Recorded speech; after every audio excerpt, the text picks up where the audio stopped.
William Carter raised his hand to slam the gate shut. He had already made up his mind before the wagon even stopped rolling. A widow, 3 children, hollow eyes and a broken axle and not a single coin between them. This was not what he posted for. He opened his mouth to say it. The words were right there, sharp and ready. Then the youngest boy looked up at him, 5 years old. Frost on his lashes, no fear in his eyes, and said, "Mister, are you the man who lives alone?" William's hand never came down. If this story moves you, please subscribe to our channel and follow along until the very end. I promise you this one is worth every minute. Drop a comment and tell me what city you're watching from. I want to see exactly how far this story travels. Now let's go back to the beginning and find out how a man who had given up on everything almost turned away the only thing that could have saved him. The notice had been tacked to the trading post board for 11 days before William Carter finally stopped arguing with himself about it. He had written it 3 times, thrown away the first 2 versions because they sounded desperate, settled on something short and blunt, the way he preferred everything in his life, short, blunt, and requiring no further explanation from anybody. Ranch cook wanted. Room and meals provided. Inquire at Silver Creek 2 miles north of Caldwell Creek Junction. That was it. No promises, no embellishment, no mention of the fact that the kitchen had gone largely unused for the better part of 8 years, or that the last warm meal he had cooked for himself was so unremarkable he could not recall a single detail of it. No mention of the fact that he had 40 head of cattle and 6 horses and 2 ranch hands who ate hardtack and dried beans 5 nights out of 7, because the man who owned the property could not bring himself to care enough about supper to do something different. He was not a man given to explaining himself. Silver Creek Ranch was a working operation, not a charity, and whoever answered that notice would be expected to work. That was the arrangement he was offering. Labor for shelter, service for sustenance. Clean and uncomplicated, the way William Carter had spent the last decade, deliberately making every arrangement in his life. Roy Tillman, his senior ranch hand, had read the notice over his shoulder and said nothing for a long moment. "You sure about this, boss?" "I wrote it, didn't I?" "Writing something and being sure about it ain't always the same thing." William had taken the notice from his own hands and tacked it to the board himself, pressing the nail in harder than necessary. "Somebody who can cook a proper meal and keep the kitchen in order. That's all I'm looking for." Roy had looked at him the way Roy always looked at him when he thought William was lying to himself, steady, patient, mouth pressed flat. "All right," was all he said. That had been 11 days ago. Nobody came. The trading post keeper, old Gerald Marsh, told him 3 people had read it and walked away. A 4th had asked about wages and left when William's written terms turned out to be room and board, only no coin. William had not budged on that point. He was not running a boarding house. He was offering a working arrangement. If that wasn't sufficient for somebody, they were welcome to find their meals elsewhere. December arrived in Montana Territory in 1881, the way it always did, without apology and without mercy. The temperature dropped 17 degrees in a single night. Ice formed along the creek banks before sunrise. William's 2 ranch hands, Roy Tillman and a younger man named Pete Aldrich, started their morning chores in the dark and finished them in the dark, and the 3 of them ate in near silence most evenings because there was nothing particularly worth saying, and the cold had a way of making words feel wasteful. William was 46 years old.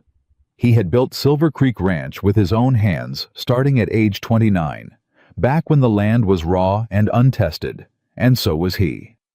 He had done it beside his wife Margaret, who had died of fever in the winter of 1873, taking with her the child she was carrying, and something inside William that he had never been entirely able to name or locate or recover. He had kept working.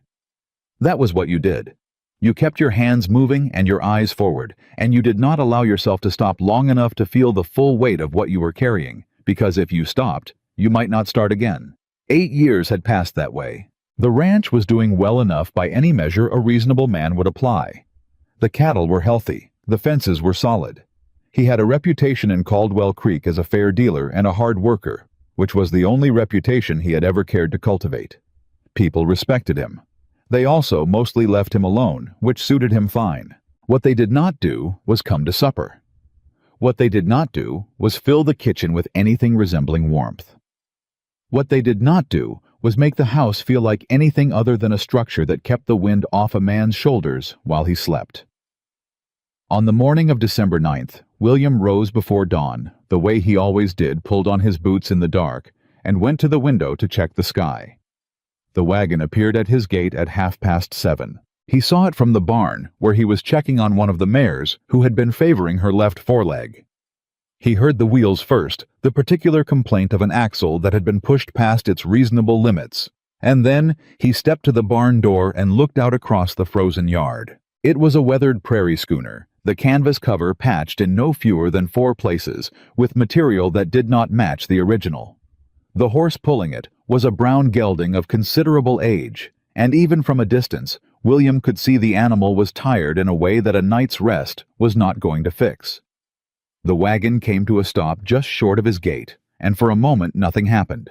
Then a woman climbed down from the seat. She was somewhere in her early 30s, though the particular quality of exhaustion she was carrying made a precise estimate difficult.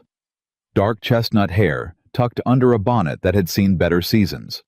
A gray dress that might have been fine once, a long time ago, in a different life. She moved with the careful deliberateness of someone who had been in pain for so long, she had learned to work around it without thinking the way a person learns to favor a bad knee. She opened the gate herself, pushed it back, led the gelding through. William set down the rag he had been using on the mare's leg and walked to the barn door. He watched the woman guide her wagon into his yard, like she had already decided she was coming in, and was simply waiting for the world to catch up to that decision. 3 children climbed out of the wagon bed behind her, a boy of perhaps 13, a girl he guessed at 9 or 10, and a small child, a boy who could not have been more than 5 years old and who was wearing a coat 2 sizes too large for him. The sleeves rolled back to expose his small hands. The smallest one looked straight at William the moment his feet hit the ground. No hesitation, no wariness. Just that wide, frank, curious look that children had before the world taught them better. William walked toward them. He had already decided what he was going to say. It formed clearly in his mind as he crossed the yard, each word sitting in its proper place, firm and final. I posted for a cook. 1 person. I don't have arrangements for a family, and I'm not in a position to make them. I'm sorry for your trouble, and I can point you toward town. Reasonable, respectful, impossible to argue with. He was within 10 feet of the woman when she turned to face him, and he saw her eyes clearly for the first time. They were gray, like river water in November, and they held something that was not quite defeat and not quite defiance, but occupied the particular space where the 2 of them had been fighting each other for so long that neither one had won. She spoke before he could. "You're William Carter."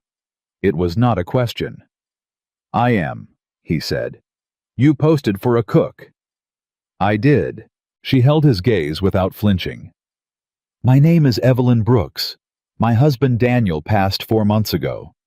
Influenza." She said it the way people said things they had repeated enough times that the saying of it had become separate from the feeling of it. "We had a farm in Nebraska, lost it to the bank 6 weeks after we lost him. I've been traveling since October." William said nothing. "I can cook," she said. "I can manage a kitchen preserved food. Keep accounts if you need that too. I worked beside my husband every day for 12 years, and I know livestock well enough to be useful outside the kitchen if the situation calls for it." She paused for half a breath. "I saw your notice at Marsh's trading post. Gerald told me you hadn't had any takers." "That's true," William said. "I need the work." She did not lower her eyes when she said it, which he noticed. Most people, when they admitted need, looked somewhere else. She did not. "And I do not come without my children. Thomas is 13 and he works. Clara is 9 and she helps where she can. Samuel is 5. She glanced briefly at the small boy who was still watching William with that same unguarded attention. "If you need a cook, Mr. Carter, you get all 4 of us. Or you get none of us. I won't apologize for that, and I won't negotiate it." William looked at her. He looked at the 3 children standing behind her. The older boy with his jaw set and his shoulders squared clearly, trying to appear older than he was. The girl watching him with dark, careful eyes. And the small one with the oversized coat, who at that precise moment tilted his head and said without apparent awareness that he was saying something remarkable, "Mister, are you the man who lives alone?" The silence that followed was complete. Evelyn's expression shifted a flash of something that might have been mortification, and she began to speak. "Samuel, you don't—" "It's all right," William said. He was not certain why he said it. He looked at the boy. 5 years old, frost on his lashes, no fear anywhere in his face. "I am," William said. The boy nodded, apparently satisfied with this information, the way children were satisfied when the world confirmed what they had already suspected. William looked back at Evelyn Brooks. The practical case against this arrangement was extensive, and he knew every point of it without having to work to recall them. He had one spare room off the kitchen that had been used for storage since 1876. The bunkhouse where Roy and Pete slept had no room for a family. His budget for labor did not extend to feeding 4 additional mouths through a Montana winter. He had not planned for children. He had, if he was being honest with himself, in the way he rarely permitted, spent the last 8 years organizing his entire existence around the avoidance of anything that might require him to feel the specific kind of grief that came from caring about people who could leave or be taken. He knew all of that. He said, "The storage room off the kitchen will need to be cleared. There's a wood stove in there that I don't believe has been used in 5 years, so we'll need to check the flue before you light it. Roy can help you with that this afternoon." Evelyn looked at him. A long moment passed. "All right," she said quietly. "Breakfast is at 6. The hands eat before they go out. I eat whatever's available when I come in, which is usually midday. Supper at 7 if the weather allows it. I don't have particular preferences, but I have a strong preference against waste, so whatever you make it with what we have and no more." "I understand. The room and meals I can provide. Wages will have to wait until spring when I sell." She nodded. "That's fair." He started to turn back toward the barn. Something stopped him. He turned back, looked at the older boy. "What's your name again?" "Thomas, sir." "Thomas." William considered him. "You said you work." "Yes, sir." "You ever worked with horses?" Thomas straightened slightly. "Some. Yes, sir. I've got a mare in the barn favoring her left foreleg. I was about to finish wrapping it. Come on." Thomas glanced at his mother. Evelyn gave a small nod. The boy turned and fell into step beside William without another word, which was, William would reflect later, the beginning of something he had not been looking for and had no framework to understand. Roy Tillman was coming out of the bunkhouse when William crossed the yard with Thomas at his heels, and Roy stopped walking when he saw the wagon and the woman and the 2 remaining children beside it. He looked at William. His expression held the particular quality of a man who had learned over many years that William Carter did unexpected things from time to time and that the best response was patience. "Roy," William said, "the storage room off the kitchen needs to be cleared today. Check the flue on that wood stove before dark. Mrs. Brooks and her children will be staying." Roy looked at Evelyn, looked back at William. "Yes, sir," he said in the same tone he always used, which contained absolutely nothing you could object to. "And introduce Pete to the situation before supper so it doesn't come as a surprise to him." "Yes, sir." William kept walking. Thomas kept pace beside him. Inside the barn, the mare shifted when they entered, and William went to her left side, running his hand down her leg in the practiced way of a man who had been reading animals longer than he had been reading people. Thomas stood at a respectful distance watching. "You know what you're looking at?" William asked, not turning his head. "Swelling just above the fetlock," Thomas said. "She been favoring it long." William looked at the boy sideways. 3 days. My father kept 2 mares. One of them had something similar. He soaked it in cold water from the creek for about 20 minutes, morning and night, and it came right in a week. "That's what I've been doing," William said. "Then it'll come right?" Thomas said, with the simple confidence of someone reporting information rather than offering an opinion. William wrapped the leg with careful efficiency, the boy watching every movement. When he finished, he stood and looked at Thomas Brooks directly for what was probably the first time. The boy had his mother's eyes. That same gray, that same quality of something held in reserve. He was going to be a tall man. He already had the frame for it, though it hadn't filled out yet. "Your father," William said.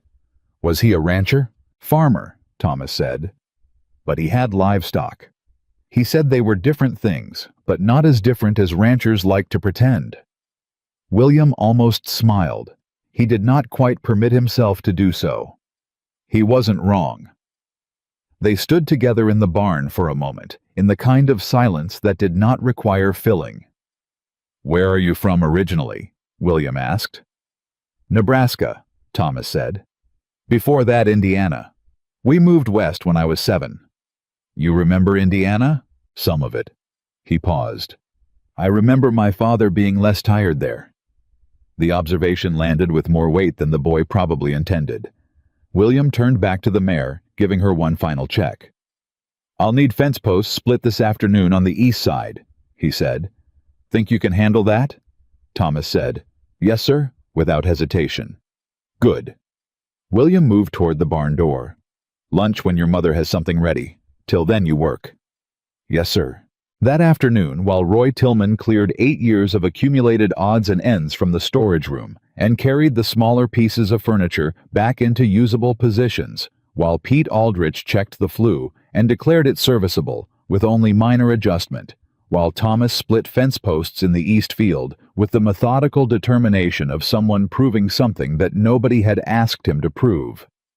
While all of this was happening, Evelyn Brooks stood in William Carter's kitchen for the first time. She stood there for a full minute without touching anything. The kitchen was not in catastrophic condition. It was clean in the way that spaces were clean when they were used minimally and without affection, surfaces wiped down. Nothing left out to spoil everything in its utilitarian place. But the cast iron pans on their hooks had not been properly seasoned in years. The breadboard had a long crack down the center that had been left untended. The larder was stocked with practical things: dried beans, salt pork, hardtack, a modest supply of cornmeal, some tinned goods, and almost nothing that spoke of cooking as something a person did for pleasure or for love. Clara appeared at her elbow. "It's sadder than our kitchen in Nebraska," Clara said. "Clara." "It's true, Mama." Evelyn looked at her daughter. At 9 years old, Clara Brooks had a particular talent for stating facts that everyone else was dancing carefully around, which was simultaneously one of her most useful qualities and one of her most inconvenient ones. "It's a working kitchen," Evelyn said. "It just needs to be treated like one. The pans need to be reseasoned, I can tell from here." "You're right. And we'll do that." "And someone should fix that breadboard. That crack is going to split it all the way through if it gets wet." "Also true." Clara considered the room with the evaluative look she applied to most situations. "He doesn't cook in here much, does he?" "No," Evelyn said. "He doesn't. Because he lives alone." "Yes." Clara was quiet for a moment. "Samuel asked him if he was the man who lives alone." "I know." "Was that bad?" Evelyn thought about the look on William Carter's face when Samuel had said it. Not offense. Not impatience. Something else entirely, a quick thing, a flinch that was not physical, something moving behind the eyes that disappeared almost before it arrived. "No," she said. "I don't think it was bad." She tied her apron and started with the pans. Samuel, meanwhile, had discovered the barn. William Carter came around the corner of the bunkhouse at 2:30 in the afternoon, to find his smallest and most unexplained guest seated in the dirt outside the barn door, talking conversationally to a large gray cat that William had not thought about in months and had frankly forgotten was still living there. The cat was not a friendly animal by any available measure. It had arrived on the property 3 years prior under circumstances William had never fully understood, and it regarded most human beings with what could only be described as principled disdain. Roy Tillman had tried to make friends with it the previous spring, and received a scratch across the back of his hand for his trouble. The cat was now sitting less than a foot from Samuel Brooks, apparently listening. William stopped walking. "He's real old," Samuel said to William, noticing him immediately. "He's got gray in his whiskers." "He does," William agreed. "What's his name?" "He doesn't have one." William paused. "He's not much of a friendly cat." "He's friendly to me," Samuel said with the breezy certainty of a 5-year-old who had not yet learned to doubt his own evidence. "I think he was just waiting for someone to talk to." The cat looked at William with an expression of complete indifference. William said, "Stay out of the barn when the hands are working in there. It's not safe with tools moving around." "Yes, sir."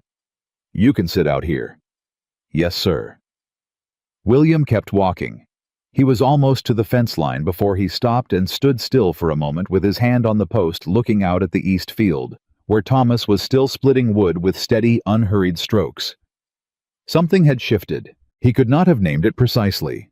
The ranch was the same ranch it had been this morning. The work was the same work. The cold was the same cold. But there was noise now in the afternoon of a kind the property had not produced in a very long time. The sound of a hammer from the storage room. The sound of wood splitting in the east field. The sound, distant and almost inaudible, of a woman moving through a kitchen with purpose. He did not let himself think too much about what it meant. He had work to do, and thinking too much was a luxury he had learned early did not pay for itself. Supper that evening was bean soup with salt pork and fresh cornbread. It was simple food. There was nothing about it that should have made it remarkable. William had eaten cornbread many times in his life, at many tables, in many circumstances. He could not explain in any rational terms. He was willing to apply to the situation why this particular cornbread produced in his own kitchen, in his own cast-iron pan by a woman he had known for approximately 9 hours, tasted so completely different from anything he had eaten in the last 8 years. He ate 2 pieces before he caught himself and stopped. Roy Tillman across the table was watching him with that careful, patient expression. Pete Aldrich was on his 3rd piece of cornbread and looked wholly unconcerned with anything except the cornbread. Thomas Brooks sat across from William and ate with quiet efficiency, like a person who was accustomed to eating quickly and without ceremony. Clara was asking Pete Aldrich about horses in a focused, methodical way that suggested she was conducting an interview rather than having a conversation. Samuel had fallen asleep at the table before the meal was finished, and Evelyn had quietly collected him and carried him back to the storage room without interrupting anyone's supper. Returning a few minutes later to sit in the chair she had apparently claimed as her own and eat what was left. William watched this without appearing to watch it. The table had not looked like this in a long time. Not loud, not festive, not any of those things, but occupied in a way that a table was meant to be occupied by different people with different faces and different amounts of appetite filling the spaces that silence usually owned. He pushed back his chair. "Good meal," he said to the room generally. Evelyn looked up. "Thank you, Mr. Carter." He put his coat on and went outside to do the last check of the evening on the animals. It was very cold. The sky was clear in the way Montana skies were clear in December, immense and dark and indifferent to the small warmth of human habitation beneath them. William walked the fence line the way he did every evening, checking the same points, confirming the same things, following the same route his feet had followed for years. He passed the east fence where Thomas had been working this afternoon. The fence posts were done. Clean work. Evenly spaced, solidly set, done right. He stood there for a moment looking at it. He did not know what he was going to do with these 4 people. The practical logistics of the situation were manageable. The room was functional. The food was clearly not going to be a problem. The older boy was evidently capable. None of that was the issue. The issue was something harder to articulate.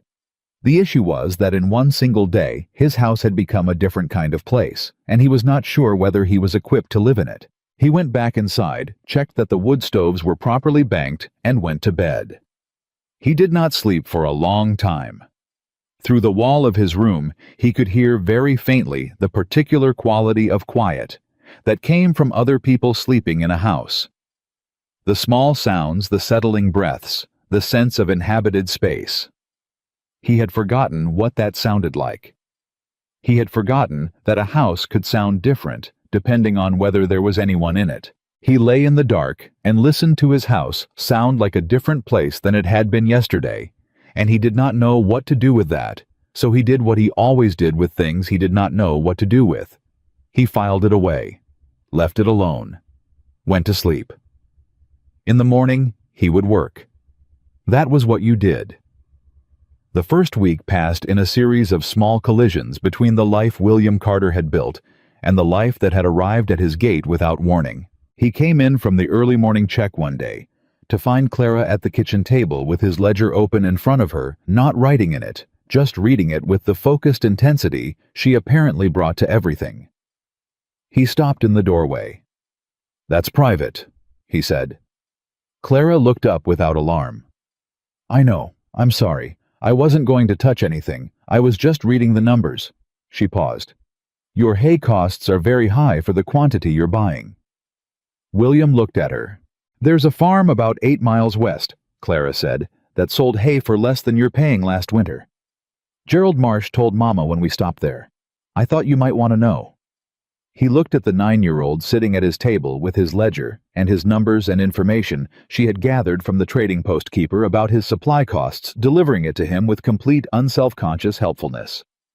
He pulled out the chair across from her and sat down. 8 miles west," he said. "You remember the name?" "Hargrove," she said. "Arthur Hargrove."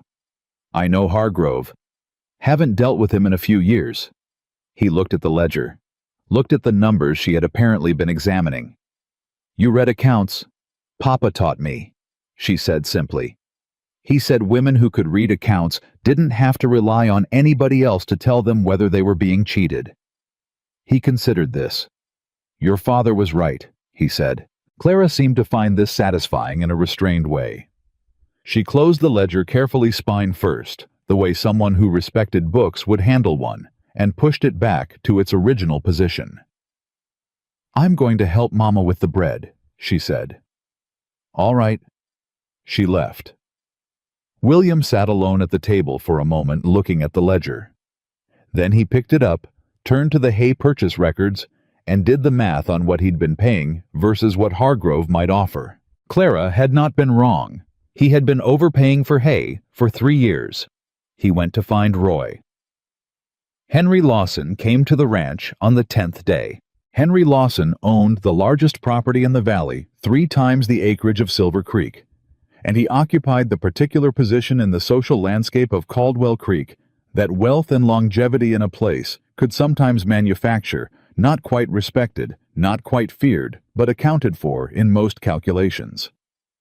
He was a man who had an opinion about most things, and the resources to make those opinions matter, which was not always the same as being right, but could sometimes produce similar results.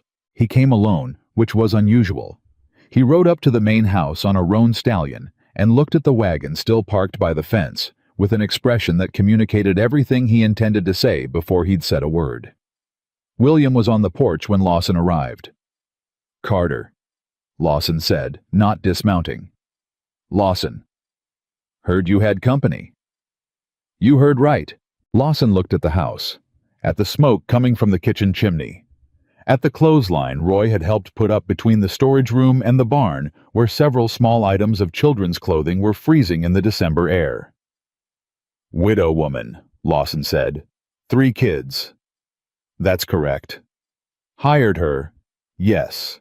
Lawson worked something around in his mouth like a man sorting through various things he might say, and trying to determine which one would land best. "That's a considerable burden to take on, Bill. A widow's one thing, children are another. 3 children in a working ranch operation." "My operation," William said. Lawson paused. "I'm aware of that," Lawson said, his tone adjusting slightly. "I'm simply offering a neighbor's perspective. You've run a tight ship here for a long time, bringing in complications." "I hired a cook," William said, "and a capable one.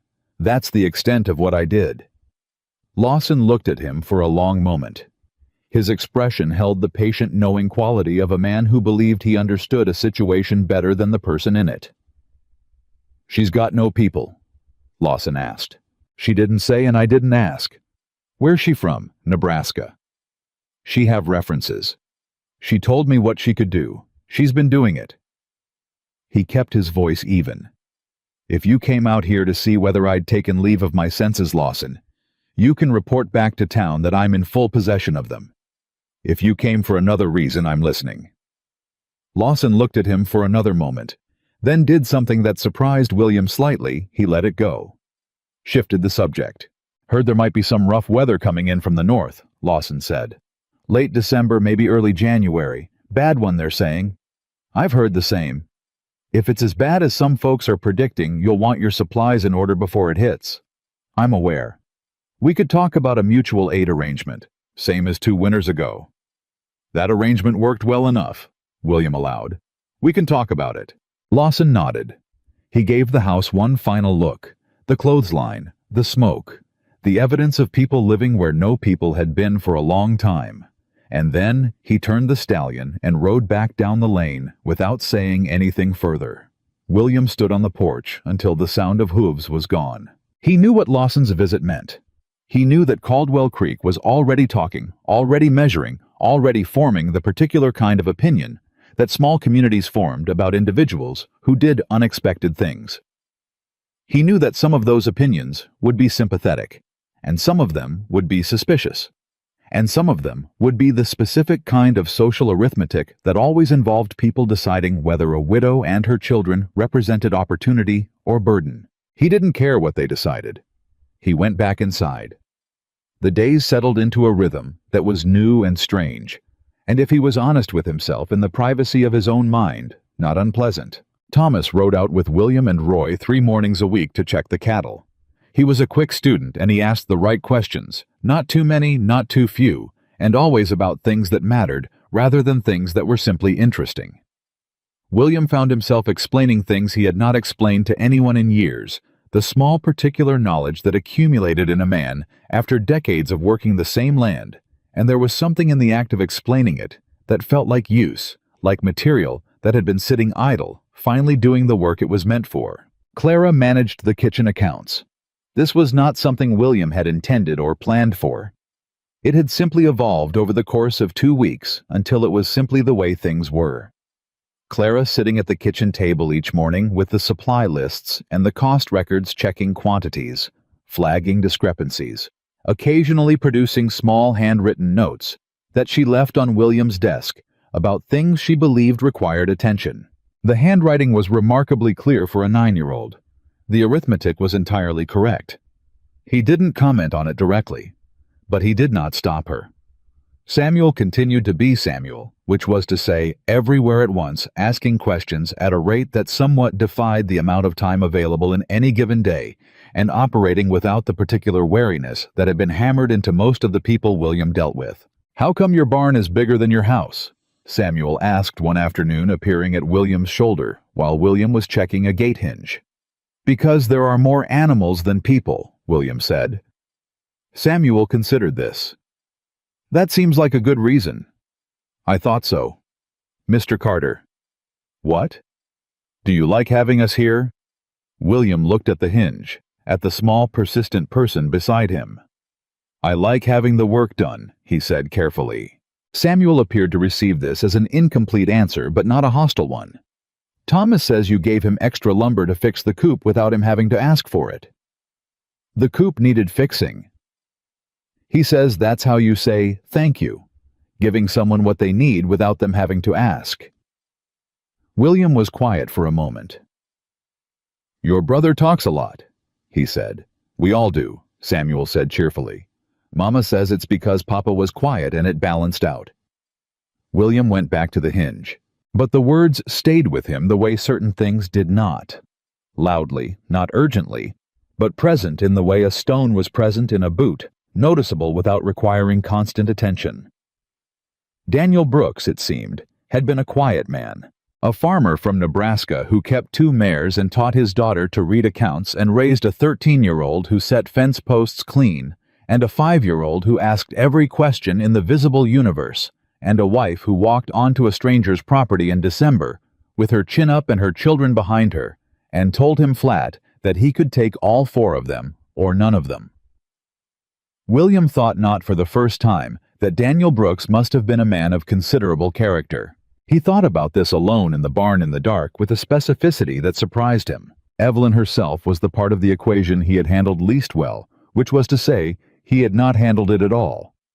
He had given her the kitchen and the storage room and the working arrangement, and he had been scrupulously careful to treat her with exactly the same professional transactional courtesy he would have extended to any competent worker, and she had been equally scrupulously careful to do the same in return. They spoke about the meals, the supplies, the household accounts, the children. They did not speak about Nebraska. They did not speak about Daniel Brooks. They did not speak about what had happened to her and what had brought her to his gate. They did not speak about what had happened to William, because there was no particular reason he could identify why he would be telling her about Margaret. And yet, there were moments. She handed him coffee one morning, the cup placed on the corner of the table at the exact angle he always picked it up from, and he realized she had been watching him long enough to know how he took his coffee before he had told her, and the realization sat somewhere in his chest, in a way that was not comfortable and not painful, but simply present. She said one evening when Thomas had gone to bed and Clara was reading, and Samuel was long since asleep, and Roy and Pete had gone to the bunkhouse, and the kitchen was quiet. "The flue in the storage room pulls a little slow. If Thomas banks the stove too high at night, it smokes." "I'll look at it," William said. "I've been managing it," she said. "I just wanted you to know in case." "I appreciate that." She was quiet for a moment, her hands around her own coffee cup. "He's a good boy," she said.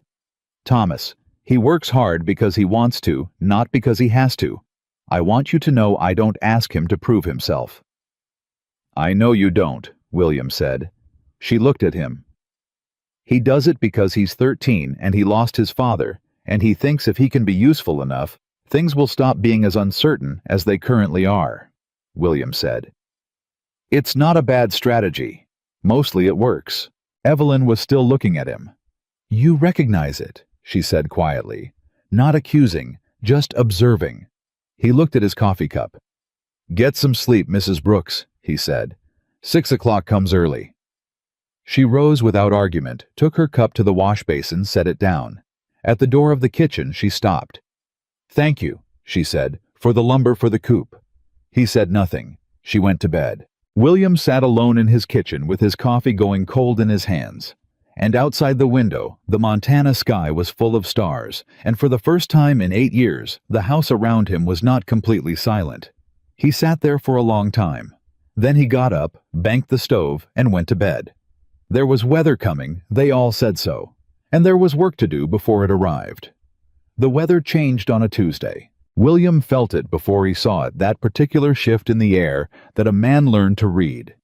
After enough Montana winters, a drop in pressure that sat behind the eyes and in the joints and communicated itself through the body before the sky had done anything visible to confirm it. He was out by the eastern fence line when it hit him, that feeling, and he stood still for a moment with his hand on a post and looked north. The clouds up there were the wrong color. Not the soft gray of ordinary December weather. Something harder. Something with intention. He turned back toward the house. Roy was crossing the yard when William came in from the field, and one look at William's face told Roy everything the sky had not yet finished saying. "How bad?" Roy asked. "Don't know yet," William said. "Bad enough. Get Pete and start moving the supply inventory. I want to know exactly what we have before nightfall." Roy nodded and went. William went inside. Evelyn was at the stove. She turned when he came in, read something in his expression, and set down the spoon she was holding. "Storm," she said. "Looks like." "How long do we have?" 2 days. Maybe 3 if we're lucky." He moved to the larder, opened it, looked at what was there with a different set of eyes than he'd been using the last 2 weeks. Not the eyes of a man keeping a household, but the eyes of a man calculating survival margins. "How are we on flour?" 40 pounds, maybe a little more. Salt pork, 2 full slabs. I was planning to start the third this week. Don't. Save it. He closed the larder. I need you to think about what you'd need to feed 6 people 7 if we count Samuel for 3 weeks without resupply. Not comfortably. Adequately. Evelyn didn't blink. She looked at the ceiling for exactly 4 seconds, running numbers in her head, the way Clara looked at account books, and then she looked back at him. We're short on cornmeal, and we'll burn through the dried beans faster than you think with this cold. The bread flour will stretch, but not indefinitely. What do you have in the secondary cellar? He stopped. How do you know about the secondary cellar? Clara found it, Evelyn said. 3 days ago. She said it looked like it hadn't been opened in a long time, and she left it alone because it wasn't her place to go in. William stood very still for a moment. Smart girl, he said. Yes, Evelyn said simply. She is. He went to the secondary cellar, which was accessible through a door in the floor of the back room that he genuinely had not opened in approximately 2 years, having fallen into the habit of letting Roy manage the primary supply, and not thinking much beyond that. He lifted the door, went down the short stairs, held up the lantern he'd taken from the hook by the door. Thomas was behind him before he reached the bottom step. Can I help? Thomas said. William looked at him. The boy had appeared from nowhere, the way he always did when there was something practical being organized, a kind of useful instinct that William had started relying on without quite deciding to. Hold the light, William said. Thomas took the lantern. What was in the secondary cellar was more than William remembered and less than he needed.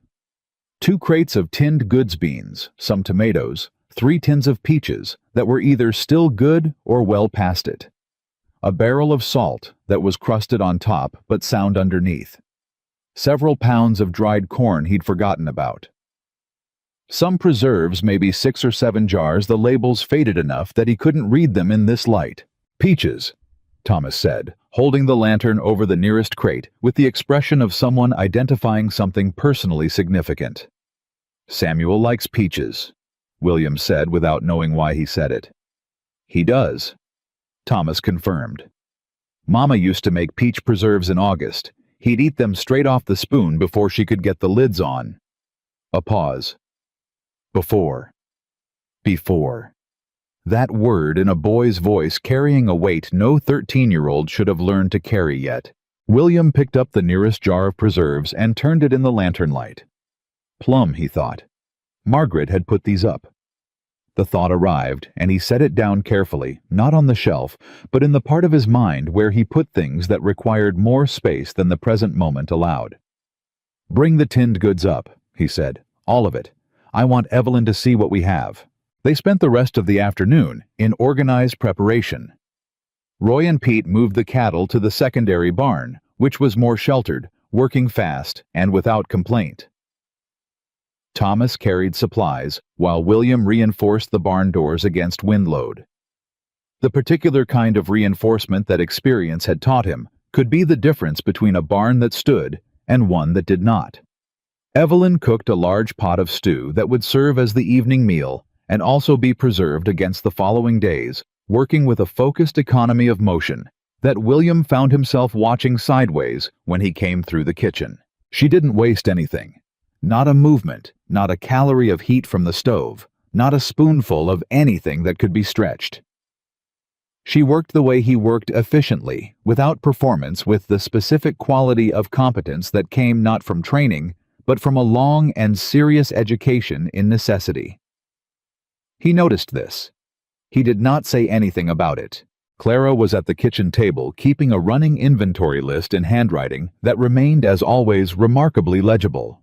She asked each person who came through what they'd found and what it weighed and wrote it down, and when William passed through the 3rd time, she held up the list without being asked, and he took it and read it and found it precisely accurate. Good, he said, and handed it back. Clara looked at him with the gray eyes she'd taken from her mother. We're going to be all right, she said. It was not a question. We're going to be all right, William said. He meant it. He would not have said it otherwise. Samuel appeared at the kitchen door at that point, the large gray cat under his arm, like a parcel he'd decided to carry somewhere, and said, "Mr. Carter, can Biscuit come inside during the storm?" Evelyn turned from the stove. "Samuel, you are not naming that animal." "I already named him," Samuel said. "He told me his name." "Cats don't tell you their names." "He told me in cat," Samuel said, with the absolute patience of someone explaining something that should be obvious. William looked at the cat, which was enduring its new name, and its transport with the expression of an animal conducting a complex internal negotiation. He looked at Samuel. "He can stay in the back room," William said. "Not the kitchen." Samuel appeared to weigh this. "That's fair," he said, which was something he said frequently, and which William had come to understand was the signal that Samuel had decided to accept a situation rather than continue to negotiate it. He carried the cat Biscuit toward the back room with the careful deliberateness of someone transporting something valuable. Evelyn watched this happen, then looked at William. He had already started back toward the barn, but he heard her quietly behind him. "Thank you." He kept walking. The night before the storm fully arrived, William could not sleep. He lay in the dark of his room and listened to the wind beginning to build outside, testing the eaves and the corners of the house the way wind always did in Montana, before it got serious, exploratory, almost gentle, as if it was finding the weak points before it committed. He knew this house's weak points as well as he knew anything. He'd patched and reinforced and battled them for 15 years. He was not worried about the house. He was thinking about Thomas Brooks. Specifically, he was thinking about something Thomas had said that afternoon while they were reinforcing the barn doors, working on opposite sides of the same board, William driving the spikes, and Thomas holding steady against the wind load that was already building. Thomas had said out of nowhere with the abruptness of something that had been sitting in him for a while before it came out, "My father used to say that a storm showed you who people really were. Not the big things, the small things, who remembered to check on the animals last, who didn't sleep until everyone else was settled." William had kept working. "He said it was the only test that mattered," Thomas said. "Your father said a lot of things worth remembering," William said. Thomas was quiet for a moment. "Do you think about being alone a lot, before we came?" The question was direct enough that it required a direct answer. "Sometimes," William said. "Does it feel different now? I'm not trying to be. I just mean, does the house feel different?" William drove the last spike. Tested the board. Solid. "Yes," he said. "It does." Thomas nodded like a man checking something off a mental list. They finished the door in silence, but it was the kind of silence that had weight in it. Not empty, not uncomfortable, but full of something that neither of them had the exact words for, and that neither of them was in a hurry to name. William lay in the dark now and thought about that conversation, and about the fact that he had told a 13-year-old boy something true that he had not told anyone in several years, and about what that meant if it meant anything. He didn't reach a conclusion. He got up at 4 in the morning because sleep wasn't coming and went to the kitchen to bank up the fire. Evelyn was already there. She was sitting at the table in the dark with her hands around a cup of something warm, and she looked up when he came in without any of the startled quality that most people had when they were caught somewhere unexpected. She just looked at him, and he looked at her, and for a moment neither of them said anything. "Couldn't sleep," she said. It was not an apology. "No," he said. He went to the stove, checked it added wood. The fire caught quickly. He stood with his back to her for a moment, watching the fire settle, and then he pulled out the chair across from her and sat down. This was new. He was aware that it was new. "Are you worried about the storm?" she asked. "No," he said honestly. "I've handled worse. The preparations are sound." "Then what are you thinking about?" He looked at her. In the firelight, she looked different than she did in daylight, softer in some ways, sharper in others. The tiredness still there, but the guardedness she carried during the day somewhat lowered. "Thomas asked me something today," he said. "He told me," she said. "He said he might have been too forward." He wasn't. She looked at her cup. He worries that he asks too much of the people who are kind to us. He gets it from Daniel. Daniel always worried about taking up too much space. There's plenty of space, William said. She smiled at that. Not a large smile, not a performed one. The kind of smile that happened before a person had decided to smile, the reflexive kind. He likes you, she said. Thomas, he doesn't say it, but he watches you the way he used to watch Daniel, trying to understand how a man handles things. William said nothing. I'm telling you that because I think you should know it, not to make you uncomfortable. She met his eyes. And because if you're going to have him working beside you, you ought to know what it means to him. The fire popped. The wind was picking up outside. The exploratory phase was ending, and something more purposeful was beginning. His father worked quietly, William said. Thomas told me. Yes, Daniel was. He wasn't a man of many words. He was a man of many actions. He showed up. That was what he did. Every single time he showed up. She paused. It's a hard thing to teach a child by example, because once the example is gone, the lesson has to hold on its own. It's holding, William said. She looked at him. Thomas is fine, he said. Whatever you're worried about with him, he's fine. He's more than fine. Evelyn's hands tightened slightly around her cup. She looked at the table. Thank you, she said quietly. And he understood that this particular thank you was carrying considerably more than the words themselves. They sat in silence for a while. The wind pushed at the house. The fire held. What happened to your wife? Evelyn said. He hadn't expected that. Most people didn't ask directly. They talked around it, or they left it alone, or they asked Roy and received whatever Roy was willing to share, which was not much. Margaret, he said. Fever, winter of '73. He paused. She was with child. We lost them both. Evelyn said nothing for a moment. Then, I'm sorry. It was a long time ago. That doesn't make it smaller? No, he thought. It doesn't. How long were you married? She asked. 6 years. Were you happy? The question was so direct that it almost made him laugh. Yes, he said. We were. Daniel and I were happy too, she said. Not easy. Happy isn't always easy, but yes. She turned her cup in her hands. I think sometimes people assume that because a marriage was happy, a person heals from the loss of it more easily. I've found it's the opposite. He looked at her. Because there's nothing to be angry about, she said. With a hard marriage, you have anger to lean on. It holds you up for a while.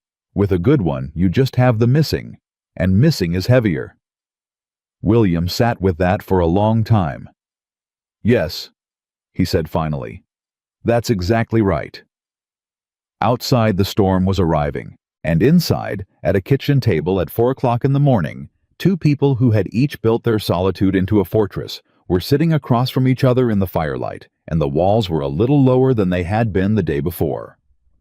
The storm hit in full by noon the following day. It came in from the north, the way William had known it would, fast and absolute, the temperature dropping 30 degrees in 6 hours, the snow horizontal, in the wind by early afternoon. By 3 o'clock, it was dark enough that the lanterns were necessary, and by nightfall the world outside the windows was a white blank that told you nothing about direction or distance. William ran the ranch in storm conditions the way he ran it in everything, with precision and without panic. He moved between the house and the barn on a rope line he'd strung that morning, checking the animals on a schedule, never staying out long enough for the cold to take a serious hold. Roy and Pete did the same on alternating shifts. The cattle were restless, but protected. The horses were better horses in William's experience, had a philosophical quality about weather that cattle lacked entirely. Thomas wanted to help with the barn runs. No, William said. Thomas looked at him with his jaw set in a way that was becoming familiar. I'm not a child. You're 13. My father had me doing full storm work at 12. Your father knew you for 12 years. I've known you for 18 days. William met the boy's eyes. When I know you better, we'll talk about the rope line. For now, you help inside. That's not a small thing. Thomas held the gaze for a moment. Then, "Yes, sir." He turned and went back inside. Roy, who had witnessed this exchange from across the kitchen, caught William's eye and said absolutely nothing. But the careful blankness of his expression communicated something in the neighborhood of approval. What Thomas did inside was not in fact a small thing. He managed the wood supply with such efficiency that William revised his estimate of their fuel consumption twice. He carried water from the indoor reserve without being asked. He helped Clara keep track of the supply inventory as items were consumed, updating the list she'd started before the storm in handwriting that was less neat than his sister's, but faster. He checked on Samuel every hour with the methodical consistency of someone who had been given a duty and intended to execute it without reminder. And he watched William, not in an uncomfortable way, in the way William had seen described that Thomas-specific attention the way a boy watched a man when what he was really trying to do was learn how to be one. Clara, meanwhile, had discovered that the storm had created a problem with the water supply that no one else had caught yet. She brought it to William on the second day during a brief lull in the wind, holding her inventory list and pointing at a number with the calm authority of someone who had checked it 3 times before mentioning it. "The reserve barrel in the back room," she said. "We're using it faster than I estimated. If the storm goes 4 days instead of 3, we'll be short." William looked at the list, at the number. "You're right. There's snow," Clara said. "I know we can melt it, but it takes wood to melt it, and wood is also a limited resource right now. Yes." He looked at the window where the snow was packing against the glass in a way that had a specific texture he'd learned to read. "The storm is going to break sometime tomorrow night, maybe sooner. But if it doesn't, then we melt snow and we're conservative with wood and we get through it." He looked at her. "This isn't our first tight calculation, Clara." She looked at the list. "No," she said in a tone that made him think she was agreeing with something larger than the literal statement. "I reckon not." The word reckon in a 9-year-old's voice with complete sincerity and no affectation. He almost smiled. The moment he almost smiled, Evelyn came through the kitchen door from the back room, and she caught the expression before he'd fully controlled it, and she did not say anything about it, but she saw it. He knew she saw it because she looked away in a way that was too deliberate to be accidental. The nights were the hardest. Not because of the cold or the wind or the logistics of the storm. Those things were manageable. The nights were the hardest because the house was small against the storm, and the darkness and the particular intimacy of people who had no space from each other forced a kind of honesty that daylight and work could normally prevent. On the second night, Samuel had a nightmare. William heard it through the wall. A sound that started as quiet crying and escalated in the way of a 5-year-old's distress, which had no particular concern for volume or self-consciousness.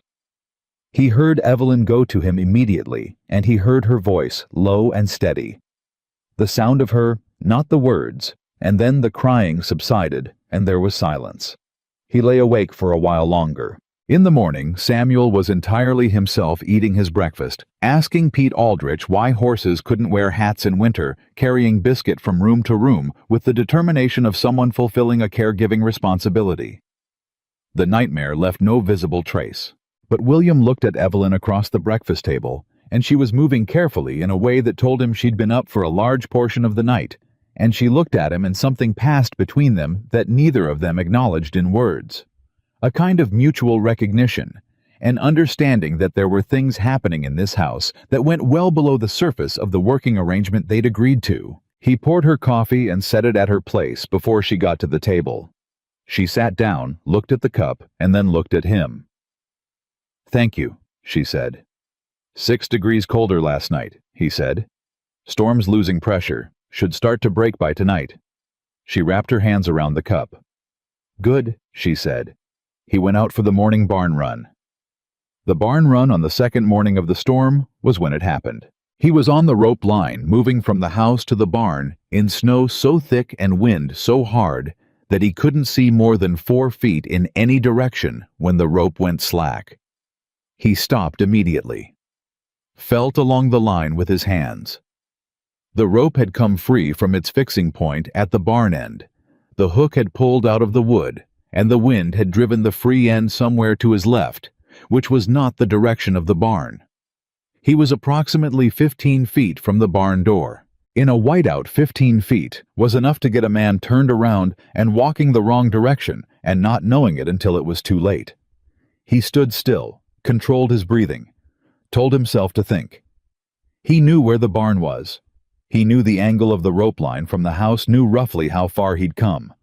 He turned his body to the angle he was confident in and walked forward with his arms out, and 6 steps later his hand hit the barn door and he pulled it open and got inside. He stood in the barn for a moment with his heart working harder than normal. The animals were fine. The mare he'd been treating looked better, actually calmer than she'd been in days. He did what he needed to do, resecured the rope line to a different point on the barn exterior, a sturdier one, and went back to the house. He came through the kitchen door, and Evelyn turned from the stove and looked at his face and put the spoon down. "What happened?" she said. "Rope line came loose," he said. She stared at him. "I'm fine," he said. "William." It was the first time she had used his given name. Neither of them missed it. "Sit down." "I don't need to." "You're shaking," she said. "Sit down." He sat down. She came to the table, and she did something that nobody had done in 8 years. She took his hands, both of them, and held them in hers. And she looked at his face with the specific focused attention of someone checking for damage. His hands were cold. She held them anyway. He didn't say anything. She didn't say anything. The fire in the stove made the sounds fires made. The wind pushed at the house. After a moment he said, "I'm all right." "I know you are," she said. "I can see that you are." But she didn't let go of his hands. He looked at her face, at the worry in it, real, uncomplicated, not performed. The kind of worry that a person had when something mattered to them and they weren't thinking about whether to show it. "The rope should have held," he said. "I should have checked the anchor point." "Yes," she said, "you should have. And next time you will. And that's the end of the self-recrimination, because you're here and you're all right, and self-recrimination in a storm is a waste of heat." He almost laughed. He actually laughed. It was a brief thing, rusty with disuse, but genuine, a short sound that startled him more than it seemed to startle her, and she looked at him with something shifting in her expression, something that had not been there before. "There it is," she said quietly. He looked at her. She let go of his hands. She went back to the stove. He sat at the table for another moment, looking at his own hands, which were still carrying the warmth of hers, in some way he could not make purely physical sense of. Then Roy came through from the back, and Pete was behind him, and Thomas appeared from somewhere, and the morning picked back up, and there was work, and there was noise, and there was the ordinary business of the storm, and whatever had happened at the kitchen table retreated into the regular current of the day. But it had happened. That was the thing about moments, the happening of them was permanent even when everything else moved on. The storm broke on the 3rd night exactly as William had predicted. He was awake when it happened, when the wind lost its character, when the howling that had been constant for 2.5 days dropped suddenly to a sound more like breathing, and then to something quieter than that. He lay in his room and felt the change in the pressure and knew it. He got up, went to the window. The snow was still falling, but straight down now, no wind behind it, and through it, he could see the faint shapes of the barn and the fence line. He stood at the window for a long time. The house was quiet around him. Everyone sleeping. The particular quality of inhabited quiet, different from the empty quiet of before, from the silence that had lived in this house for years, like a second resident occupying space and exerting weight. He could hear, if he paid attention, the small sounds of other people resting. The creak of a floorboard from the storage room where Evelyn and the children slept. The distant suggestion of Biscuit the cat moving somewhere in the back room with the self-important silence of cats who believed they were undetected. He thought about Evelyn's hands around his. He thought about her voice saying his name, not Mr. Carter, but William, the one word that had arrived and landed differently than anything else in recent memory. He thought about the laugh that had come out of him. How strange it had felt. How long it had been. He put his hand flat on the window glass and felt the cold on the other side and the warmth on this side, the thin pain, the only thing between them. In the morning, he would check the damage. He would assess the cattle check. The fences calculate what needed to be repaired and in what order. He would do all of that with the same systematic clarity he brought to everything.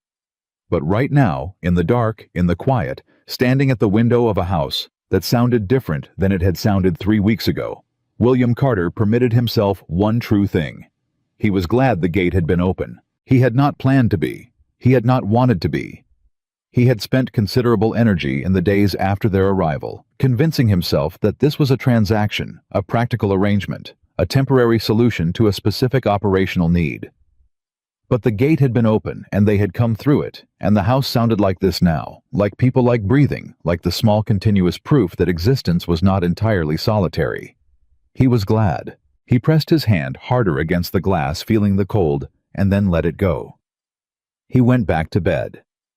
Outside, the snow fell soft and straight, and the storm was finished, and in the morning the valley of Caldwell Creek would wake to the specific silence that followed hard weather, and there would be damage to assess and work to do, and fences to check and animals to care for, and accounts to balance, and a 9-year-old who would have a revised inventory list ready before breakfast. He closed his eyes. He slept.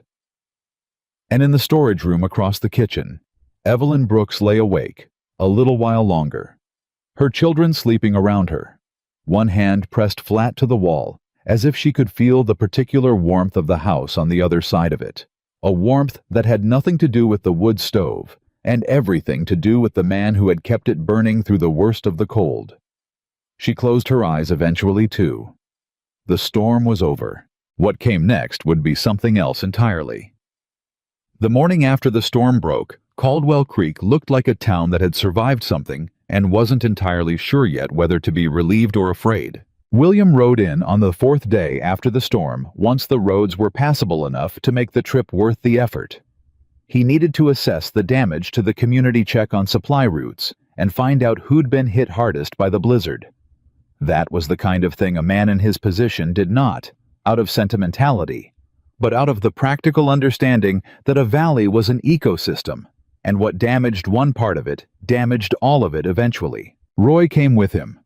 Thomas asked to come, and William said yes because the boy had earned it, and because there were things a man learned about a community by riding through it after hard weather that could not be taught any other way. They rode 3 abreast into town, and William watched Thomas take it in the damaged rooftops. The fences down the particular expressions on people's faces that said they'd been scared and were now converting that fear into work, which was the only productive thing you could do with it. Gerald Marsh was outside the trading post when they arrived, clearing snow from the entrance, with a determination that suggested he'd been at it for some time. "Carter," Marsh said, "you make it through all right." "Fine," William said, dismounting. "What's the damage in town?" Marsh leaned on the shovel. "Henderson's lost their roof on the east side. Widow Paulson's well is frozen solid. Jim Carey's been hauling water for her since yesterday morning. Abbott's lost 2 head of cattle in the north pasture." He paused. "Lawson came through fine, of course. Man's got the luck of the devil and the infrastructure to match." "Who needs the most help?" Marsh looked at him. "You're asking who needs help?" "I'm asking who needs help," William said evenly. Marsh nodded slowly. "Henderson. He's got 4 children and a wife who's been sick since November, and now half his roof is open to the sky." William looked at Roy. Roy looked at Thomas. Thomas looked at William. "All right," William said. "Let's go see Henderson." They were on their way back across the main street when Henry Lawson stepped out of the dry goods store and stopped on the boardwalk, taking in the sight of William Carter and his ranch hand, and a 13-year-old boy he did not recognize, and arranged his face into the expression he used when he was calculating something. "Carter," Lawson said. "Heard you came through the storm without losses." "We did," William said, not stopping. "That widow woman manage all right." The way he said widow woman, the slight pause before it, the way it sat in his mouth carried everything he intended it to carry. William stopped. He turned. He looked at Henry Lawson on his boardwalk with his dry goods and his fine coat and his calculating eyes, and he said in a voice that was completely level, "Mrs. Brooks managed the household, the food supply, the storm inventory, and 3 children without a single moment of difficulty. She also identified a water supply problem on the second day that I had not yet caught. So yes, she managed all right." Lawson held his gaze for a moment. "No offense intended, Bill." "None taken," William said in a tone that communicated the opposite. He turned back and kept walking, Thomas falling into step beside him immediately. After a moment, Thomas said quietly, "Thank you for that." William didn't answer, but he heard it. They spent 4 hours at the Henderson place. Roy and Thomas worked the roof alongside the Henderson men, Bill Henderson himself and his 2 older sons, while William assessed the structural damage and made a list of what was needed. It was real damage, the kind that couldn't wait for spring, and William told Henderson straight that Silver Creek could supply lumber and 2 days of labor to get it weather-tight before the next system came through. Henderson was a proud man. William could see the cost of accepting the offer written on his face. "I'll pay you back in spring," Henderson said. "You'll help someone else in spring," William said. "That's how it works." Henderson looked at him for a moment, then nodded. Something in the nod, not gratitude exactly, but something closer to the recognition between men who understood the same set of rules. On the ride back, Thomas was quiet for a long stretch of road. Then he said, "Is that how it always works, in a community like this?" "It's how it's supposed to work," William said. "But it doesn't always." "No, it doesn't always." Thomas looked at the road ahead. "Lawson doesn't work that way. Lawson works the way men work when they've had enough for long enough that they've forgotten what it felt like to need something." Thomas thought about that. "My father always said that was the most dangerous kind of man. Not a cruel one, a comfortable one who'd lost his memory." William looked at him sideways. Daniel Brooks, he thought. Every day the man impressed him from the grave. They got back to the ranch at dusk, and the kitchen smelled like roasted meat and something with apples in it, and Samuel was standing on a chair at the counter next to Evelyn with flour on his face and an expression of profound self-satisfaction, and Biscuit, the cat, was sitting on the windowsill watching the whole operation with judicial detachment. "We made pie," Samuel announced. "We attempted pie," Evelyn said without turning from the stove. "The jury is still out on the result." "It smells like pie," Pete Aldrich said, hopefully coming in from the back room. "Smells and results are different things," Clara said from the table without looking up from the book she was reading. It was in fact pie, a credible one. The crust was slightly thick on one side, and when Samuel was asked about this, he explained that he had been in charge of that particular section and he had wanted it to be sturdy, which was a reasonable, creative decision, and nobody argued with him. William ate 2 pieces. He did not comment on this. Nobody at the table mentioned it. But he caught Evelyn watching him from across the table with something quiet and warm in her expression, and he looked away first. 3 days after the storm ended, the first letter arrived. Gerald Marsh brought it out himself, which was unusual enough to signal that he knew something about what was in it. He handed it to William on the porch with the careful neutrality of a man delivering something he'd already read over in his head and formed opinions about. It was addressed to Evelyn Brooks, care of Silver Creek Ranch. William took it inside and gave it to her without looking at it any further, and she took it and looked at the handwriting on the front and went very still. "Do you know who it's from?" he asked. "Yes," she said. "My husband's brother, Harold." She turned the envelope in her hands. "He's been looking for us." William said nothing. Waited. She opened it. He watched her read it. He watched her face, which he had learned over the past weeks to read in the careful sideways way he'd learned to read most things, not intrusively, but attentively. The way you watched weather. She read it twice.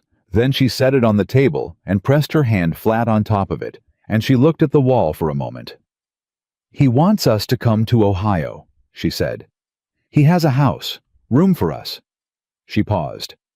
"He says he can take Thomas on in his business. He says the girls would be fine in the local school." She stopped. "He says it's not right for a woman in my position to be working for a man she doesn't know." The kitchen was very quiet. He says, she continued, her voice taking on a quality that was careful and controlled, that my situation reflects poorly on Daniel's family. William looked at her hand still pressed flat on the letter. What are you going to do? He said. She looked up at him. I don't know yet. All right, he said. He picked up his coat. William. She said his name the same way she'd said it during the storm, without decision, without ceremony, just the name. He stopped. It's not that the offer is kind. Harold means well, he always has. It's just that... She stopped. Started again. In Ohio, we would be Harold's obligation. We would be the widow and the children that Harold took in. That's what we'd be for the rest of the time we were there, however long that was. She looked at the letter. Here we work. Here we contribute. Thomas splits posts and manages livestock. Clara does the accounts. I run the kitchen. Samuel... She almost smiled. Samuel names the animals and asks the questions nobody else asks. We are useful here. We are not... She pressed the letter harder. We are not someone's burden here. He stood with his coat half on. No, he said. You're not. She looked at him steadily. Then I need to know something. What? Whether this is still temporary in your mind. Whether at the end of winter, when you sell and you have wages to pay, we are going to be the people you thank and send on their way. I need to know that now before I write back to Harold. Because if that's the shape of this, I'll go to Ohio. It isn't what I want, but it's stable, and stability is what my children need.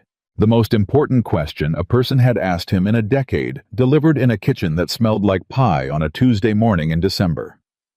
He looked at her. It's not temporary, he said. She held his gaze for a moment. All right, she said. Then I'll write to Harold. She folded the letter and put it in her apron pocket and went back to the stove.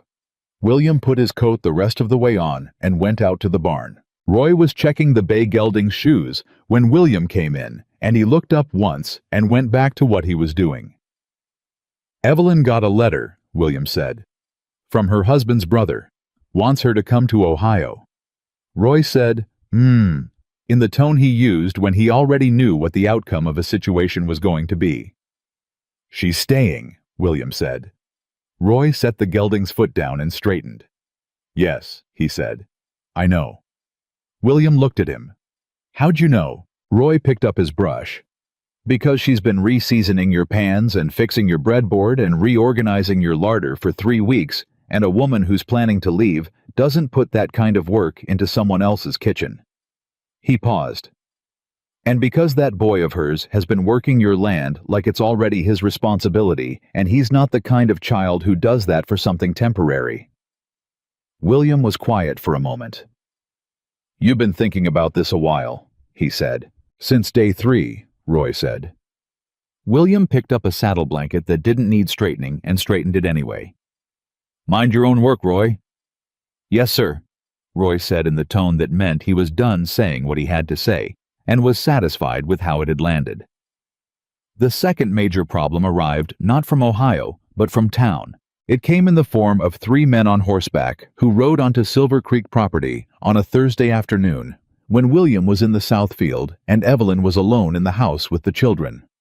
Roy and Pete were in the far barn. Thomas was in the yard. He saw them come through the gate, and he stood his ground in the way that 13-year-olds stood their ground when they were trying to be larger than they were, which was to say, chin-up hands, visible feet planted. The man who rode in front was someone Thomas hadn't seen before. Big, broad-shouldered, wearing a coat that was better quality than his manners suggested.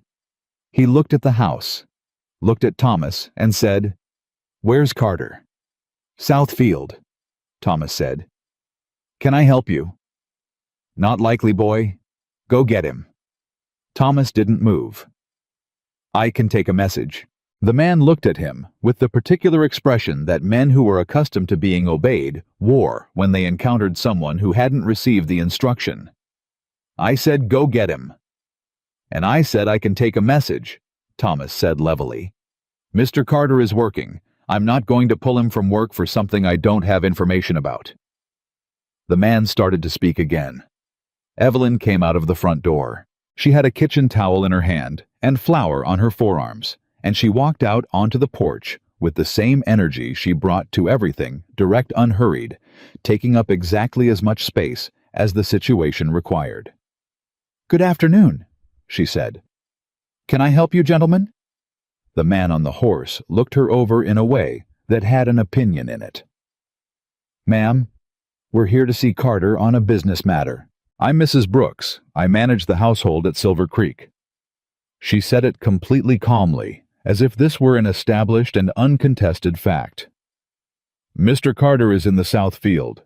If your business is urgent, I can send someone for him. If it can wait, he'll be back by 4 o'clock.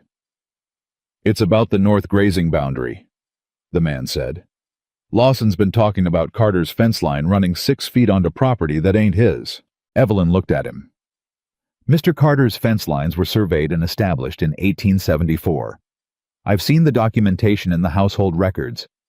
If Mr. Lawson has concerns about a boundary, the appropriate channel would be the county surveyor's office, not an unannounced visit on a Thursday afternoon." She paused pleasantly. "Was there anything else?" The man stared at her. Then he looked at the man behind him. Then back at Evelyn. "Tell Carter we'll be in touch," he said. "Of course," Evelyn said. "Good afternoon." They turned and rode out. Thomas turned to look at Evelyn. She let out one long breath slowly through her nose. "Did you know that?" Thomas said. "About the survey records?" "I read the household files in the first week," she said. "You never know what's going to be relevant." She looked at him.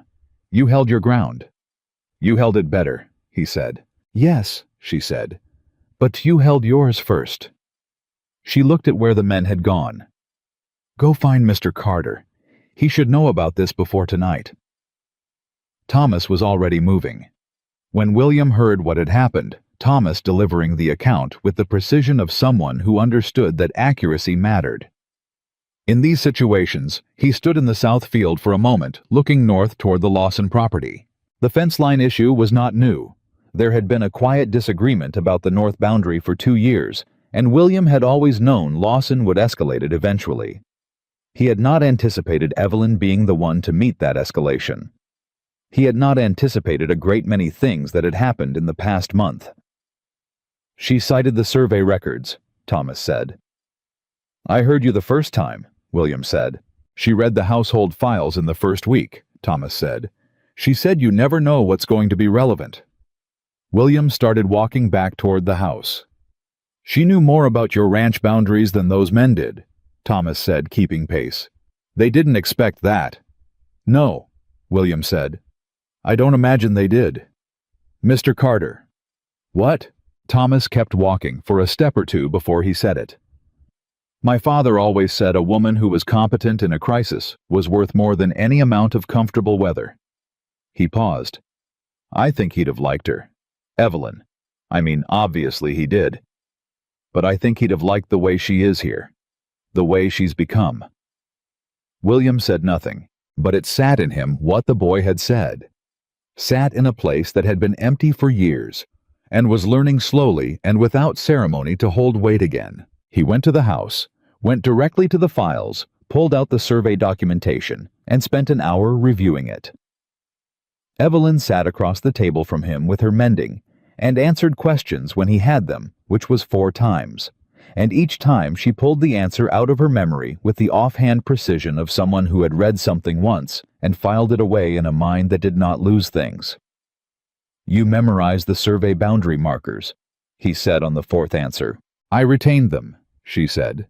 "There's a difference. I don't make an effort to memorize things. I just pay attention." He looked at her over the papers.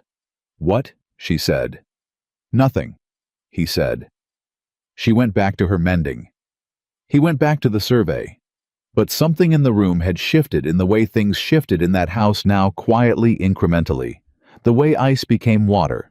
No single moment you could point to, just the accumulated evidence of a transformation already underway. It was Clara who first noticed something was wrong with the Hendersons.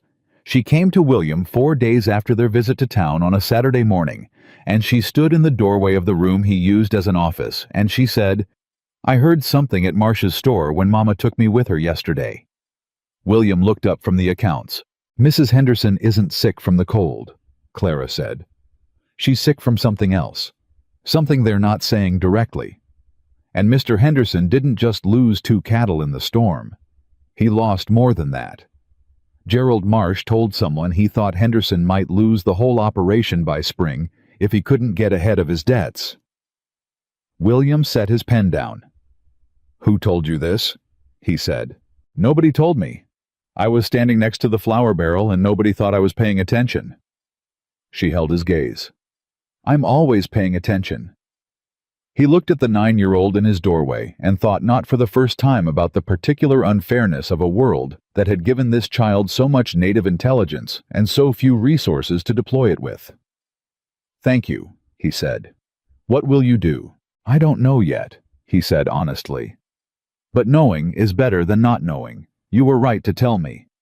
She nodded once satisfied and left. The Henderson situation had to be handled carefully.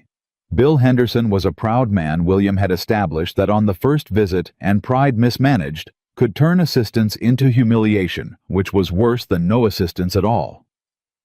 William turned the problem over for 2 days before he arrived at an approach. He went to see Henderson on a Monday. He didn't bring anyone with him this time. Henderson was in his repaired barn when William arrived, and he looked up with the expression of a man who had been spending considerable time alone with his own thoughts and had not found the experience particularly restorative. "Carter," he said. "Henderson." William looked at the barn, at the new boards on the roof section they'd repaired. "Work held up fine." "It did. I'm grateful. About that." William leaned against the stall door. "I've been looking at my operations needs for spring. I'm going to be short on hands for the early cattle work.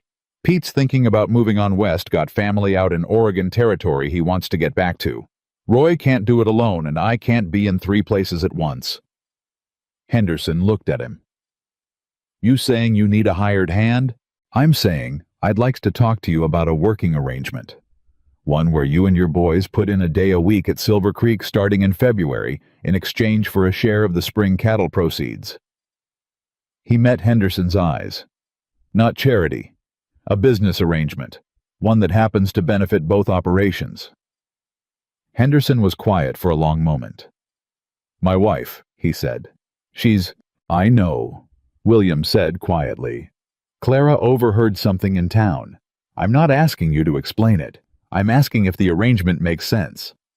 Henderson looked at the barn floor. "Why would you do this?" "Because a valley is a community," William said. "Because in 3 months, you might have something I need, and I'd rather know now whether you're the kind of man who can work it both directions." He paused. "And because I've had some recent education about what it looks like when people who need help won't accept it, and I didn't much like what I saw." Henderson looked at him. "Myself," William said before Henderson could ask. "I was talking about myself." Something shifted in Henderson's face. The pride didn't disappear, but it moved over slightly, made room for something else. "All right," Henderson said. "Let's talk terms." It was on the ride back from Henderson's place that William encountered Lawson again. This time, Lawson was not alone. He had 2 men with him, and they were stopped on the road at the approximate point where the Silver Creek north boundary met the open range, and Lawson was standing at the fence line with a measuring rope in his hand. William rode up and stopped. "Lawson." "Carter." Lawson looked at the fence. "I've had this line remeasured." "By who?" "My own man." "Your own man measured your dispute with me." "He's a qualified surveyor." "I'm sure he is," William said. "I have the county survey from 1874. I'm happy to present it to the county office if you'd like to make this official." Lawson looked at him. "No need to get official about it." "Then why are you standing at my fence line with a measuring rope?" Lawson let the rope drop slightly. He had the expression of a man who had anticipated a different kind of resistance and was recalibrating. "I'm simply keeping track of my interests." "Keep track of them on your side of the fence," William said. "I'll keep track of mine on mine. And if you send men to my property again when I'm not present, I'd appreciate them having the courtesy to wait outside the gate."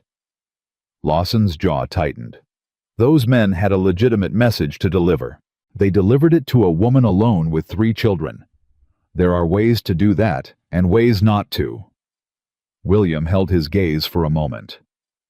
"The next time you have business at Silver Creek, Lawson, you bring it to me directly. That's how this is going to work." Lawson looked at him for a long time. "I didn't expect that woman to change the way you operate," he said finally, and there was something in it that was not quite respect, but was in the same county. "She didn't change the way I operate," William said. "She showed me how I was already operating before I decided to admit it." He rode on. Lawson didn't follow. The piece William had not anticipated was the children's effect on him in accumulation. Individually, he had calibrated himself to each of them, to Thomas's wordless competence, and his watching to Clara's sharp mind, and her accountant's eye for the world, to Samuel's spectacular lack of concern for the ordinary rules of human interaction. He had calibrated himself to each of those things separately, and believed he was managing them adequately. What he had not accounted for was what all 3 of them did together in the evenings in his house. On Friday nights, Evelyn had established a habit, unannounced, unplanned, simply occurring, of reading aloud after supper. She had a book she'd carried from Nebraska, a collection of stories, and she read from it for 45 minutes or so, while the fire held, and the lamps burned, and the ranch settled around them. William had not intended to stay for this. The first Friday, he had been finishing something at his desk, and had simply not left before it started. The second Friday, he had come in from the evening check and sat down at the table for what he told himself was a cup of coffee, and by the time he'd finished the coffee, the reading was over. The third Friday, he sat down before the coffee was poured, and stayed until Samuel fell asleep with his head on William's arm. The child had simply leaned against him at some point in the reading, and then listed gradually sideways until he was no longer upright, and William had sat very still and not moved, because the weight of a sleeping 5-year-old on his arm was not something you disrupted lightly, and also, if he was honest, and he was trying to be, because something about the weight of it was the most specific and complete comfort he had experienced in a very long time. Thomas noticed. Thomas was looking at him from across the table with those gray eyes, and he didn't say anything, which was sometimes more significant than the things he said. Clara had fallen asleep in her chair. Evelyn had closed the book. She looked at Samuel on William's arm, and then at William. "I'll take him," she said softly. "He's fine," William said. She looked at him for a moment. Sitting there in the firelight with her sleeping boy against his side, and her older children worn out around the table, and the ranch quiet outside, and the man who had almost shut the gate on all of them, holding the smallest of them, with the careful stillness of someone who had been trusted with something fragile. She looked at him, and she did not say the thing that was in her face to say. Instead, she said, "Good night, William." "Good night," he said.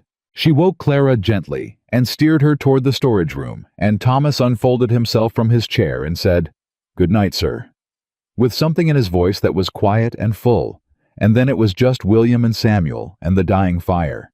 William sat there for a long while. He looked at the boy's face, 5 years old, entirely peaceful. The oversized coat long since exchanged for something that fit the frost gone from his lashes. Home in a way that children could become home somewhere with a speed that adults had lost the capacity for. He thought about what he had said to Evelyn 3 weeks into this. It's not temporary. He had meant it when he said it in the practical, transactional way a man of his nature meant things when he said them. The arrangement would continue. The Brooks family would stay through spring, and then they would discuss what came next. That was what he had meant. But sitting in his kitchen with a sleeping child against his arm, and the particular warmth of a house that held other people, he understood quietly, without drama, with the same matter-of-fact precision he brought to a fence survey or a cattle count, that what he had meant and what was actually happening had become 2 very different things and had been diverging for some time without his permission. He was not managing a working arrangement. He was part of a family. He didn't know what to do with that. He sat with it the way he sat with hard things, steadily without flinching, letting it exist, without demanding it resolve itself immediately. Samuel sighed in his sleep, adjusted his position slightly, and settled back. William put his free hand on the table and looked at it. The roughness of it. The work in it. 15 years of this land in the lines of his palm. Outside, the Montana night was cold and clear and enormous. Inside, the fire burned low, and Henry Lawson was still standing at the fence line with his measuring rope, and Harold Brooks was still waiting in Ohio for an answer, and the north boundary dispute was unresolved, and the Henderson situation was only partially addressed, and there were 100 things still moving in directions William could not fully see. But Samuel was asleep on his arm. And for the moment, that was the only fact that required his full attention. Harold Brooks arrived on a Wednesday. Nobody had warned William. That was the first thing. He came in a hired wagon from the Caldwell Creek station, a man of perhaps 50, with Daniel Brooks's jaw, and none of Daniel Brooks's apparent character, wearing a coat that said Ohio money, and carrying an expression that said he had already decided everything he needed to decide before the wagon stopped moving. William was in the yard when the wagon came through the gate through his gate, which the driver had opened without asking, and Harold Brooks climbed down and looked at Silver Creek Ranch with the evaluative eyes of a man pricing something he intended to acquire. "You must be Carter," Harold said. "I am," William said. "Harold Brooks, Daniel's brother." He extended his hand. William shook it. The shake was firm in the competitive way of men who used handshakes to establish something. "I wrote to Evelyn. She didn't write back." "She mentioned she was thinking about her response," William said. "Thinking took long enough that I decided to come see the situation for myself." Harold looked at the house. "She inside?" "She is." "I'd like to speak with her." "I expect she'll want to speak with you too," William said. "Come in." He said it the way he said everything, evenly, without warmth or hostility, simply as a fact. But he walked ahead of Harold Brooks into his own house, and he held the door in a way that was hospitable, and also, without being obvious about it, a reminder of whose door it was. Evelyn was at the kitchen table with Clara working through the weekly accounts. She looked up when they came in, and William watched her face do something complicated. A flash of surprise, a rapid recalibration, and then a stillness that he had come to recognize as Evelyn Brooks, deciding who she was going to be in a situation before the situation had fully arrived. She stood. "Harold," she said. "Evelyn." He looked at her, then at Clara, who was looking at him with the frank, unblinking assessment she applied to everything. "This must be Clara." "Yes," Clara said. She did not smile. She was taking inventory of this man, the way she took inventory of everything, and Harold Brooks was apparently not coming out ahead. "Where are the boys?" Harold asked. "Thomas is in the barn. Samuel is—" Evelyn looked around. "Somewhere educational, I'm sure." She looked at William. "Could you give us a few minutes?" "Of course," William said. He went to the barn. He found Thomas there, which he had known he would, and the boy looked up from the harness he was oiling and read William's expression with the accuracy he always brought to reading William's expressions. "Who came?" Thomas said. "Your Uncle Harold." Thomas set the harness down slowly. "He came himself." "He did." Thomas looked at the barn door. "He wants us to go to Ohio." "He wants to talk to your mother." "That's the same thing." Thomas stood up, wiping his hands on a rag, with the deliberate movements of someone controlling a reaction he hadn't decided how to express yet. "He wrote 2 letters. Mama didn't answer either one." "I know. She didn't answer because she'd already decided." Thomas looked at William directly. "Hadn't she?" It was not entirely a question. "You'd have to ask her," William said. "I'm asking you." William met the boy's eyes. 13 years old, standing in a barn in Montana, asking a man he'd known for 6 weeks, a question that was really 3 or 4 questions underneath the one on the surface. "I told your mother this arrangement wasn't temporary," William said. "That was true when I said it. It's still true." Thomas absorbed this. Nodded once the way he nodded when something confirmed what he'd already believed. "All right," he said. He picked the harness back up. "I'll be in here if anybody needs me." William went to find Samuel, which took less time than expected because Samuel was sitting on the porch steps with Biscuit and a stick he was using to draw something in the dirt, and he looked up when William came around the corner and said, "Uncle Harold is here. He smells like train smoke and decisions." William crouched down to the boy's level. "How do you know about decisions?" he said. "Mama says some people walk into a room carrying decisions like luggage," Samuel said. "She says you can tell because they don't look around. They just look for where to put the bag down." He tilted his head. Uncle Harold didn't look around. William looked at the drawing in the dirt. It appeared to be a horse rendered with surprising accuracy for a 5-year-old working with a stick. "Samuel," he said, "you know this is your home." Samuel looked at him. "I know," he said simply, as if this were a fact that had never been in question. "All right," William said. He stood up and went back inside. Harold Brooks was still in the kitchen, sitting at the table now across from Evelyn. Clara had apparently been removed from the room, or had removed herself, which was more likely because it was just the two of them. And the quality of the conversation William walked into was the quality of a conversation that had already established its positions and was in the process of defending them. "It isn't proper," Harold was saying in the tone of a man who believed tone was persuasion. "A woman alone working in a man's house, sleeping under his roof." "I'm not alone," Evelyn said. "I have 3 children with me." "That's not what I mean, and you know it."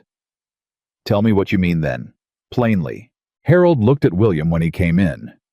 Something in the look carried an appeal. "Man to man," the look said. "Help me make her see sense." William pulled out a chair and sat down and offered Harold nothing. "What I mean," Harold said carefully, "is that people are talking, in town, about the situation here. A widow living in a single man's home. It creates an impression, Evelyn." "What impression?" Evelyn said. "You know what impression." "I'd like you to say it." Harold's jaw tightened.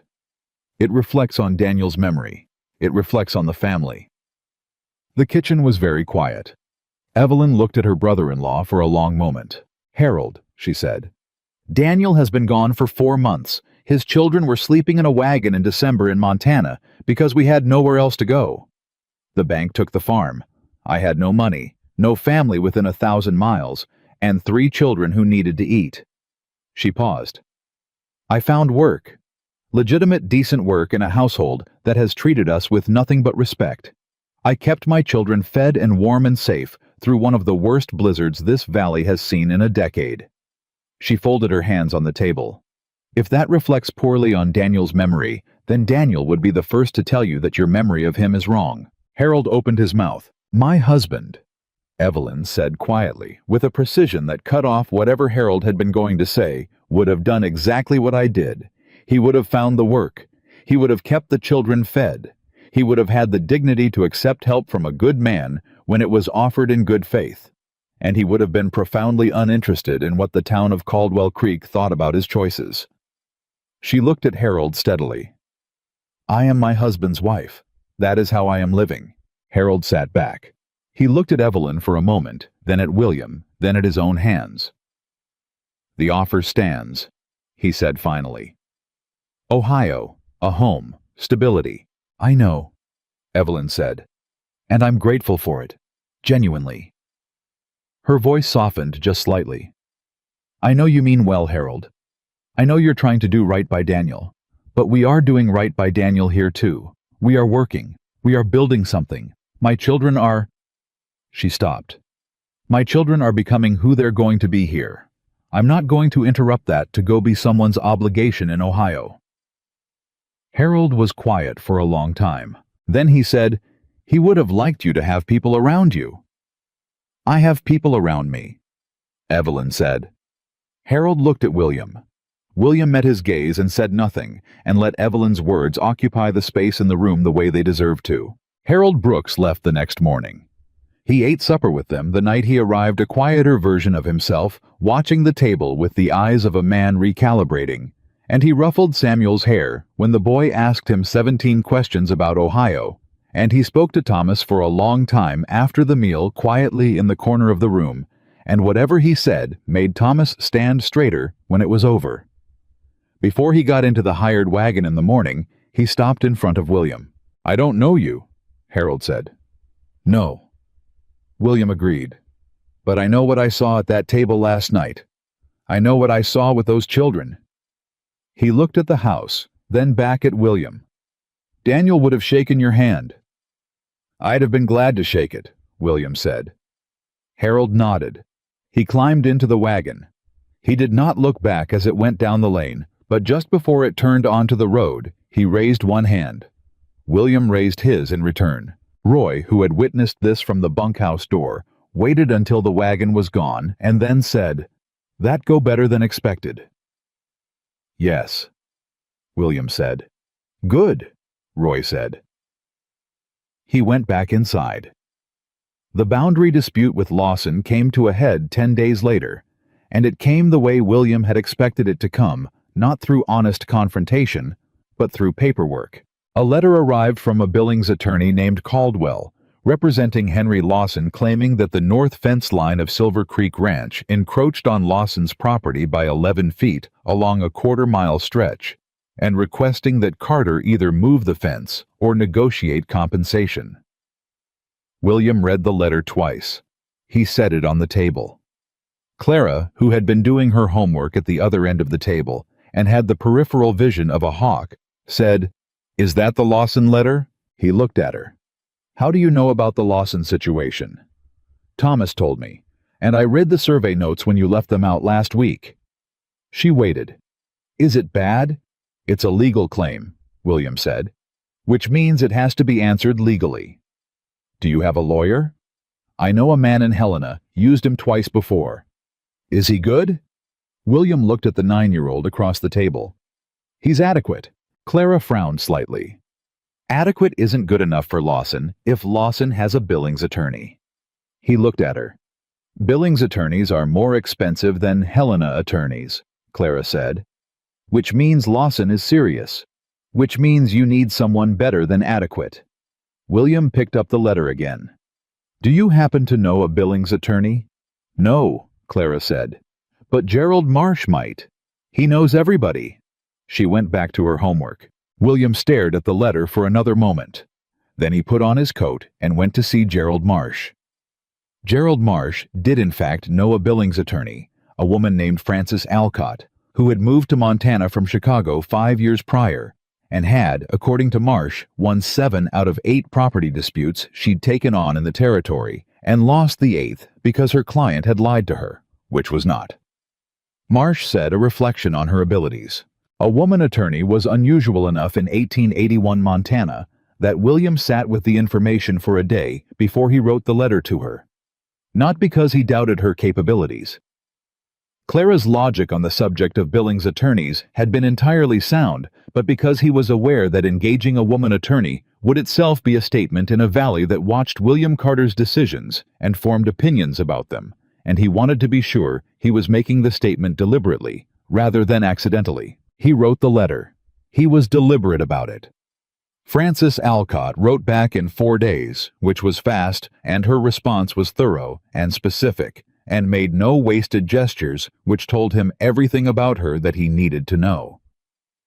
She outlined the legal position, cited the relevant territorial statutes, and told him that the 1874 survey was sufficient to defend the claim if it had been properly registered with the county, which it had been.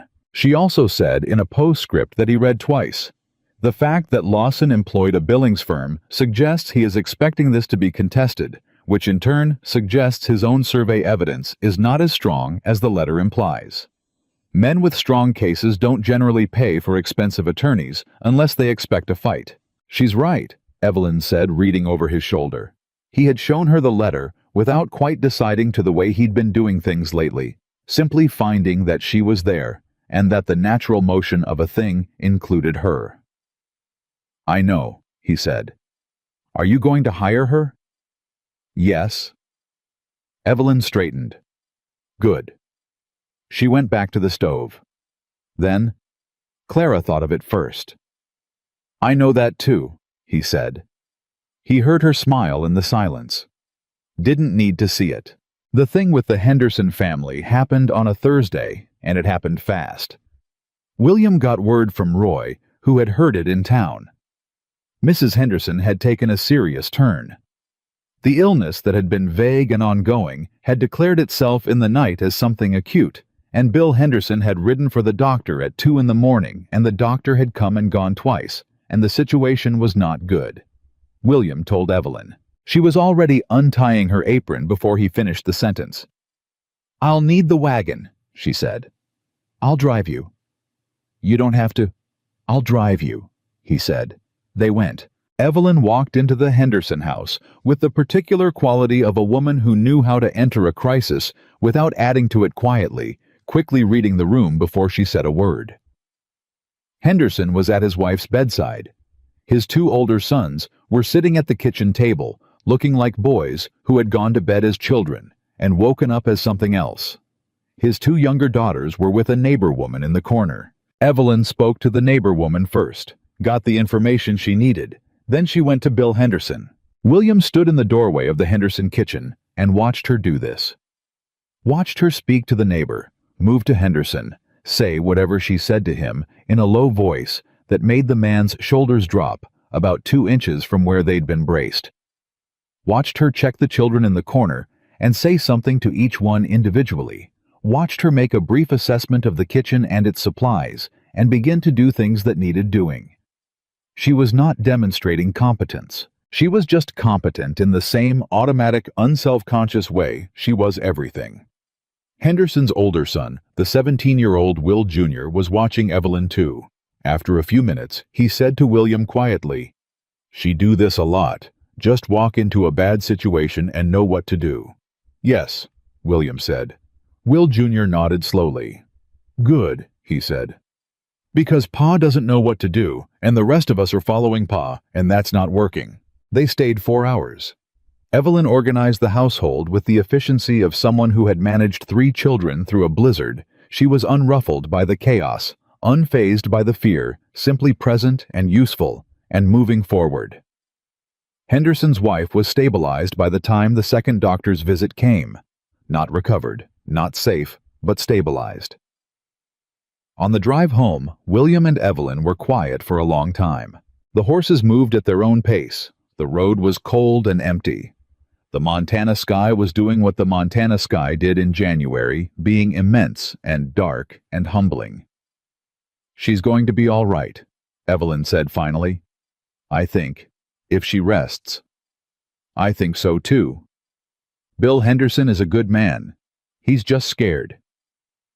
"Fear makes men useless if they let it," William said. "Daniel was the same," she said not unkindly. "He was brave about almost everything. But with the children, when any of them were sick, he went completely to pieces. I'd find him in the barn talking to the horses because he didn't know what else to do with himself." "What did you do?" "I did what needed doing. And then afterward, when everything was fine, I let him be the one who'd been steady." She paused. "That's not dishonest. That's marriage." He drove the horses. "You were the strong one," he said. "We were both strong," she said. "Just in different ways. You learn after a while to cover for each other's specific weaknesses and let the other person cover yours."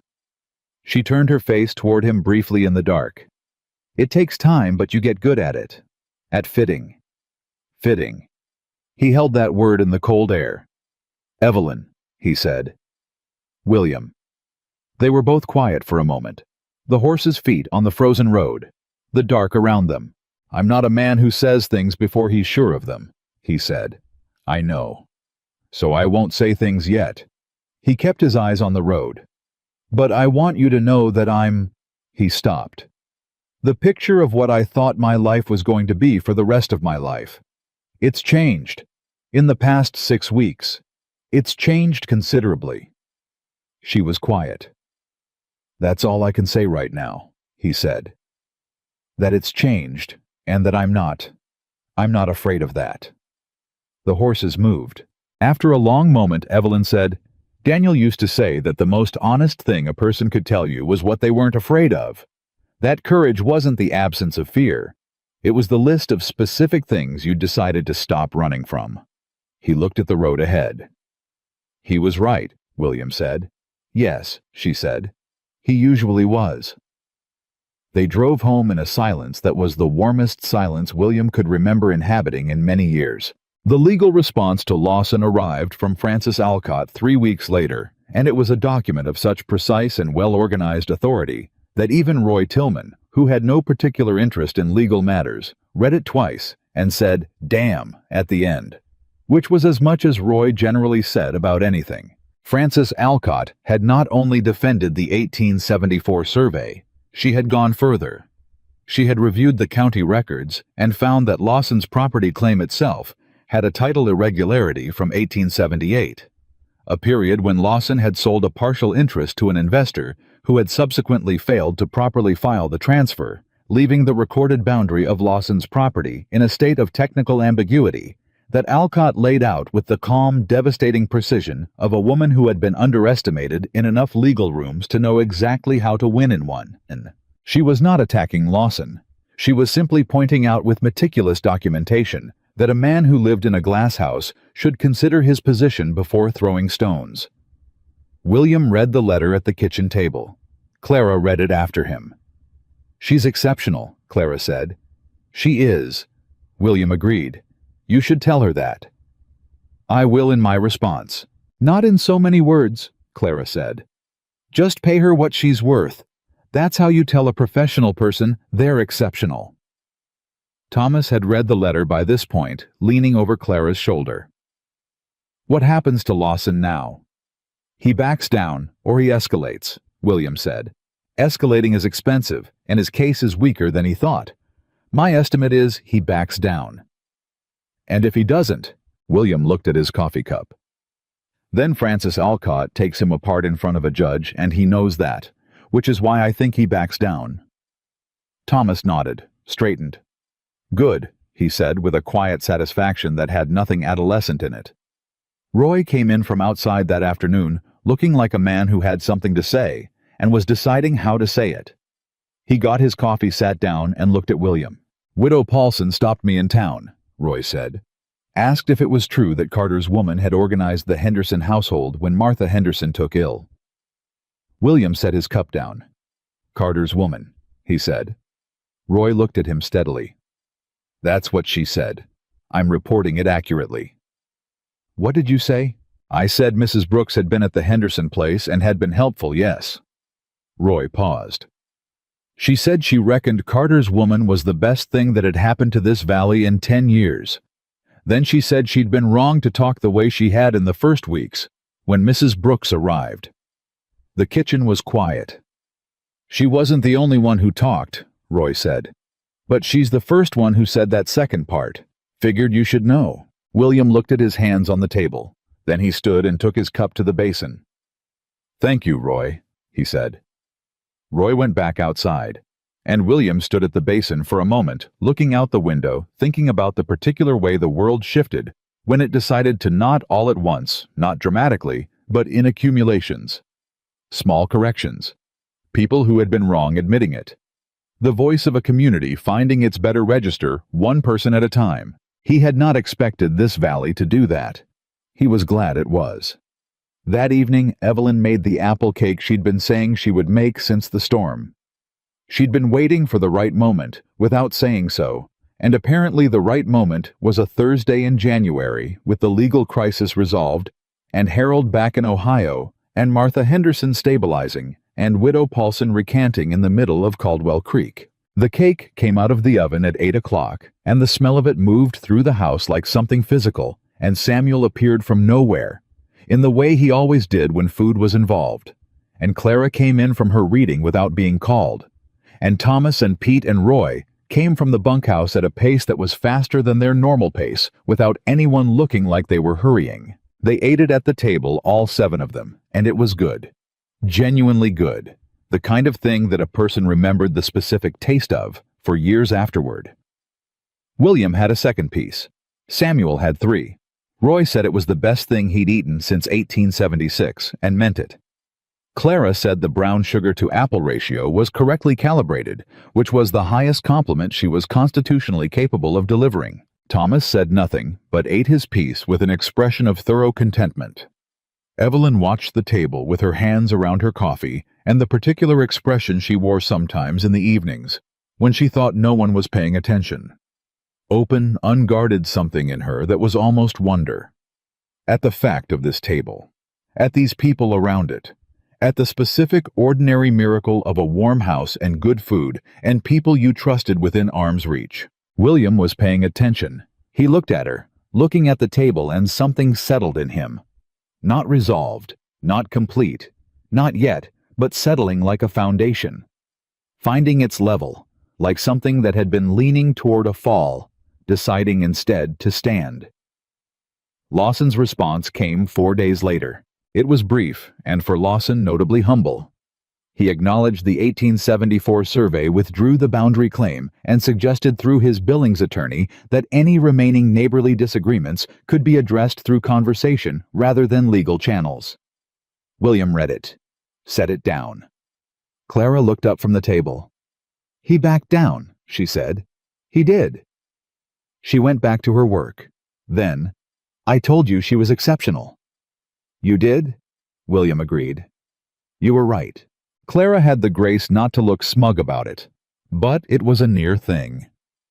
William wrote 2 letters that afternoon, one to Frances Alcott, who received payment that reflected what her work was actually worth, and a line at the end that said simply, "Your postscript was the most useful thing in the correspondence."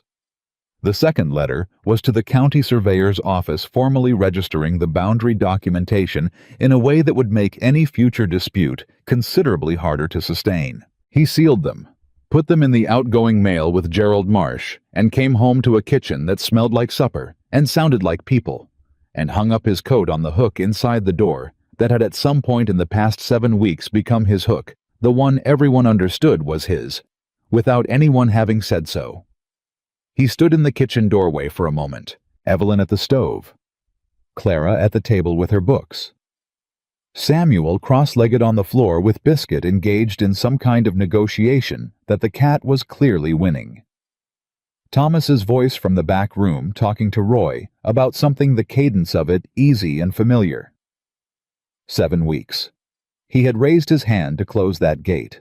He thought about that sometimes in the way you thought about the moments that had been close calls, not with fear, but with a kind of vertiginous gratitude, the recognition of how thin the margin had been between the life you almost lived and the one you were living. Samuel looked up from his negotiation with Biscuit. "Mr. Carter," he said. "What?" "I think you should sit down," Samuel said, with the authority he deployed for what he considered his most important observations. "You look like a man who's been carrying something and doesn't know he can put it down yet." The kitchen was suddenly very quiet. Evelyn's spoon stopped moving. Clara looked up. William looked at the 5-year-old on his floor. He pulled out his chair. He sat down. "Thank you, Samuel," he said. "You're welcome," Samuel said, and went back to the cat. And William Carter sat at his kitchen table in the house that no longer sounded empty and put the thing he'd been carrying down, and found that it was lighter than he'd expected, and that the table could hold it, and that the people around it didn't flinch under the weight. They just kept going, the way families did. February came in quietly, which William did not trust. Quiet in Montana in February was not peace. It was pause, the kind of pause that preceded something. And a man who had lived through enough of them learned to use the time well, rather than mistake it for permission to relax. He used it to work. The Henderson arrangement was running. Bill Henderson and his older boy came out 2 mornings a week and worked the cattle with Roy, and they were good workers, willing and efficient, and the operation ran smoother for it. Martha Henderson was recovering, slow but recovering. Every time William heard this from Marsh, or from Roy, or from Evelyn, who had continued to check on her, he felt something that he could only describe as the satisfaction of a correctly made decision, which was not a feeling he had experienced as often as he would have liked in the past 8 years. Frances Alcott had written once more since the Lawson matter closed, not about legal business, but to say that she had heard through the county network that the boundary dispute had resolved cleanly and that she hoped Silver Creek Ranch was faring well. It was a professional courtesy brief and correct, but William had read it 3 times and then passed it to Clara, who read it once and said, "She respects you," with the same tone she used for verified facts. Lawson himself had been quiet. The quiet of a man recalculating, William thought, rather than the quiet of a man who had accepted defeat. But recalculation took time, and in that time other things could be built, and William was building them. Thomas turned 14 in the 2nd week of February. Evelyn made the cake a proper one this time, planned rather than spontaneous with the dried fruit she'd been saving since December. Clara made a card with handwriting so precise it looked printed. Samuel presented Thomas with a rock he had found by the creek, which he described as extremely important, the specific importance remaining unclear but apparently not open to debate. William gave Thomas a pair of good work gloves, heavy leather-sized, right the kind that lasted. Thomas unwrapped them at the table and held them for a moment without speaking. "They're lined," William said, because the silence was getting its own weight. "Good for the cold." "Yes, sir," Thomas said. His voice was slightly different from normal. He cleared it. "Thank you."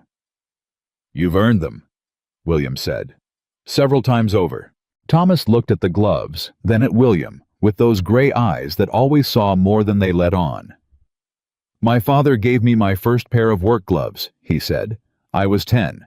He said they were an agreement, that he trusted me with real work." The table was quiet. "I know," William said. Thomas nodded, put the gloves on, flexed his hands once, testing the fit. "Good," he said, and he went back to his cake. Evelyn looked at William from across the table. She didn't say anything. She didn't need to. The thing William had been carrying, that thing Samuel had named so precisely on a January evening, had changed shape over the weeks. It had not disappeared because things like that didn't disappear.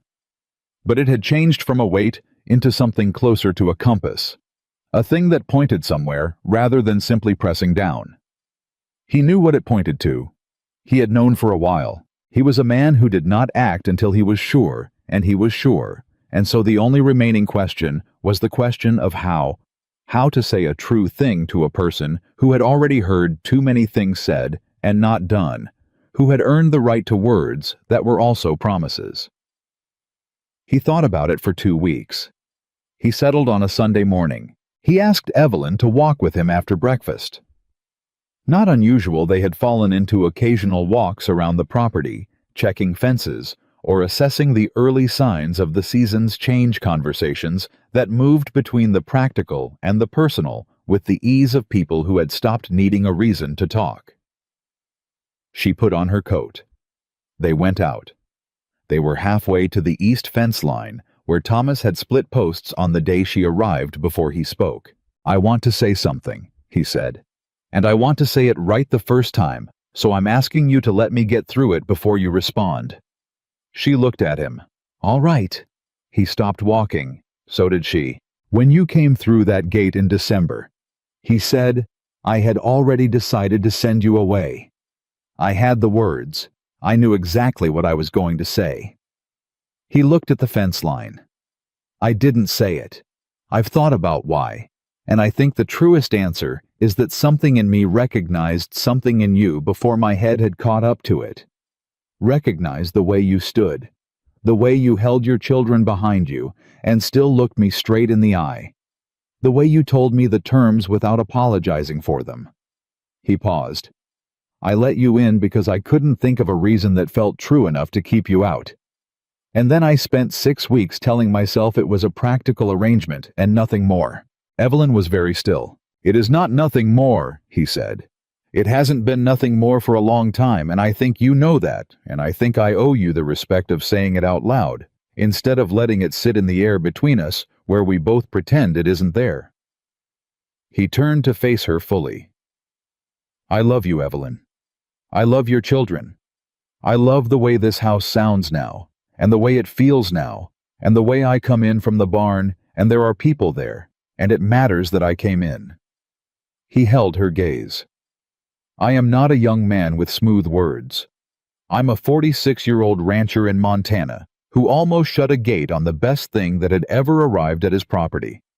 But I am asking you clearly and directly whether you would consider making this permanent, whether you would consider being my wife." The wind moved between them. Evelyn looked at him. She looked at him the way she had looked at him on the first day, straight level, with the gray eyes that saw through the surface of things to the actual structure beneath. "William Carter," she said, "I have been in love with you since the night of the storm when you sat at the kitchen table at 4 a.m. and told me that missing someone was heavier than being angry at them, and then looked away before I could respond, because you weren't ready." She took one step toward him. "I have been waiting for you to be ready." He looked at her. "I'm ready," he said. "I know," she said. "Yes." He reached out and took her hand, both of them, the way she had taken his during the storm. The same gesture returned the same warmth, and they stood there at the east fence line in the February cold, with the Montana sky above them, and it was not a dramatic moment in the way that stories sometimes made these moments dramatic. It was simply true, quiet and clear, and true the way the best things were. They walked back to the house together.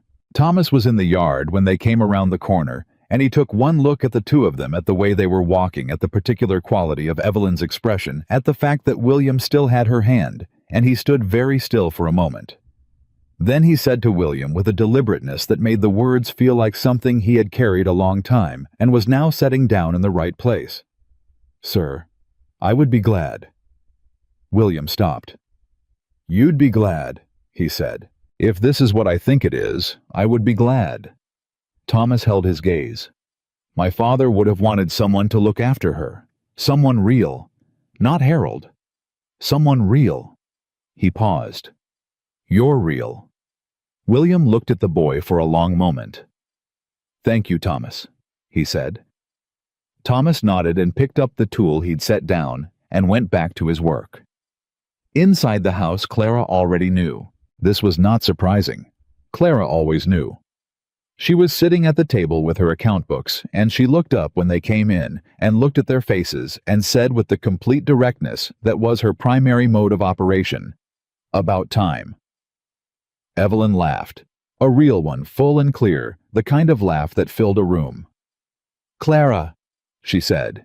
"I'm serious," Clara said. "I calculated the probability of this outcome in January, and it was high." She went back to her books. "I'm happy," she added more quietly without looking up. "I just wanted to say that." Samuel was summoned from wherever Samuel was, which took approximately 45 seconds because Samuel, when summoned, moved at a single unvarying speed, regardless of urgency. He appeared in the doorway, assessed the room, looked at his mother's face, looked at William and said, "Are we staying?" "We're staying," Evelyn said. Samuel considered this. Then he looked at William with the absolute seriousness of someone delivering a verdict that had been carefully considered. "Good," he said. "Because Biscuit has gotten very comfortable, and I don't think he'd do well in Ohio." Roy Tillman, when told, said "about time," which was almost word for word what Clara had said, and was the longest response he offered, which for Roy was practically a speech. Pete Aldrich shook William's hand with both of his, and appeared genuinely moved, which surprised William until he remembered that Pete had been watching this household become itself for 2 months, and apparently had stronger feelings about it than his ordinarily quiet demeanor suggested. Widow Paulson, when she heard through the inevitable channels of a small valley, sent a jar of her preserved peaches, with a note that said she hoped they'd be very happy, and she intended to bring a proper wedding gift in spring.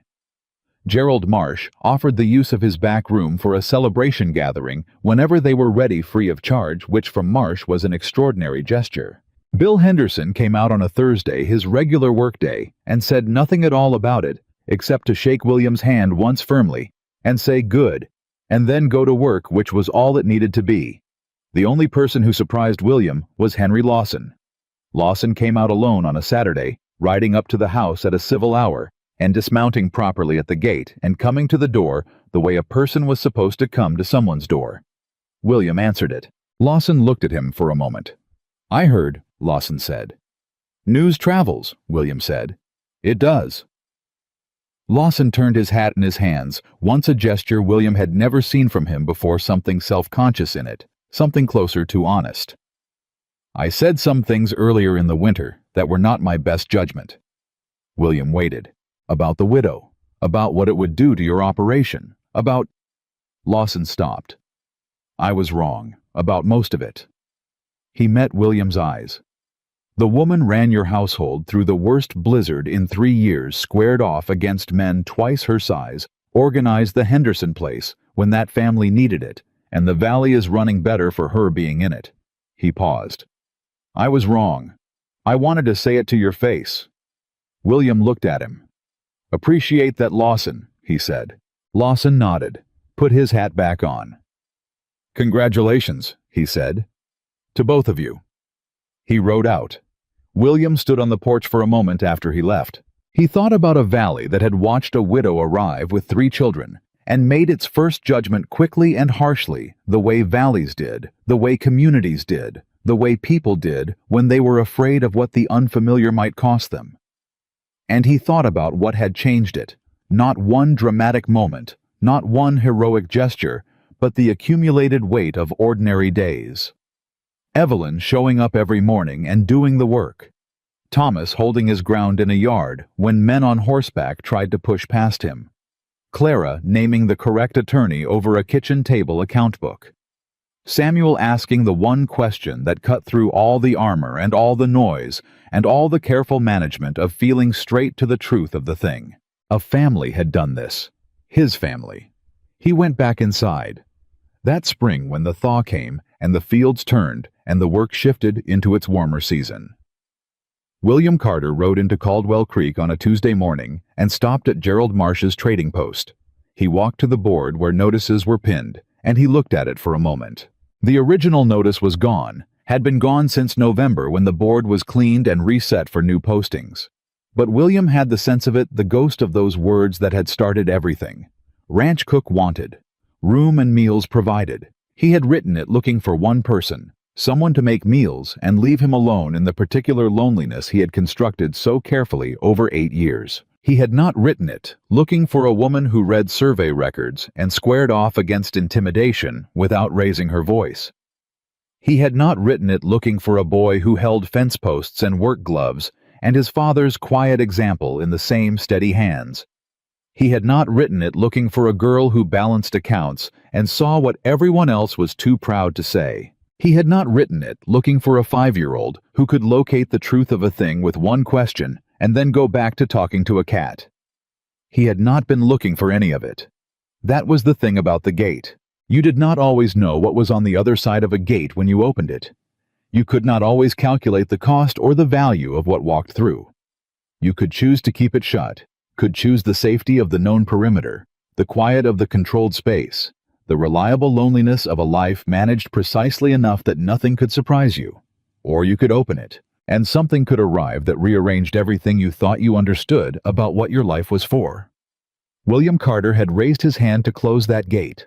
He was grateful every single day that he had not. He turned away from the board, walked back to his horse, and rode home to a house with smoke coming from 2 chimneys and a 5-year-old probably negotiating with a cat, and a 14-year-old who wore good work gloves, and a 9-year-old who would have opinions about the spring supply order, and a woman who had walked through his gate in December with nothing but 3 children, and the absolute refusal to apologize for what she needed. His wife, his children, his home. The lonely rancher who had spent 8 years building walls around an empty house had opened a gate one cold December morning, and what walked through had been the truest thing that had ever happened to him, and he had been smart enough, finally, just barely smart enough not to close it. Some gates opened at the right moment, changed everything. This one had.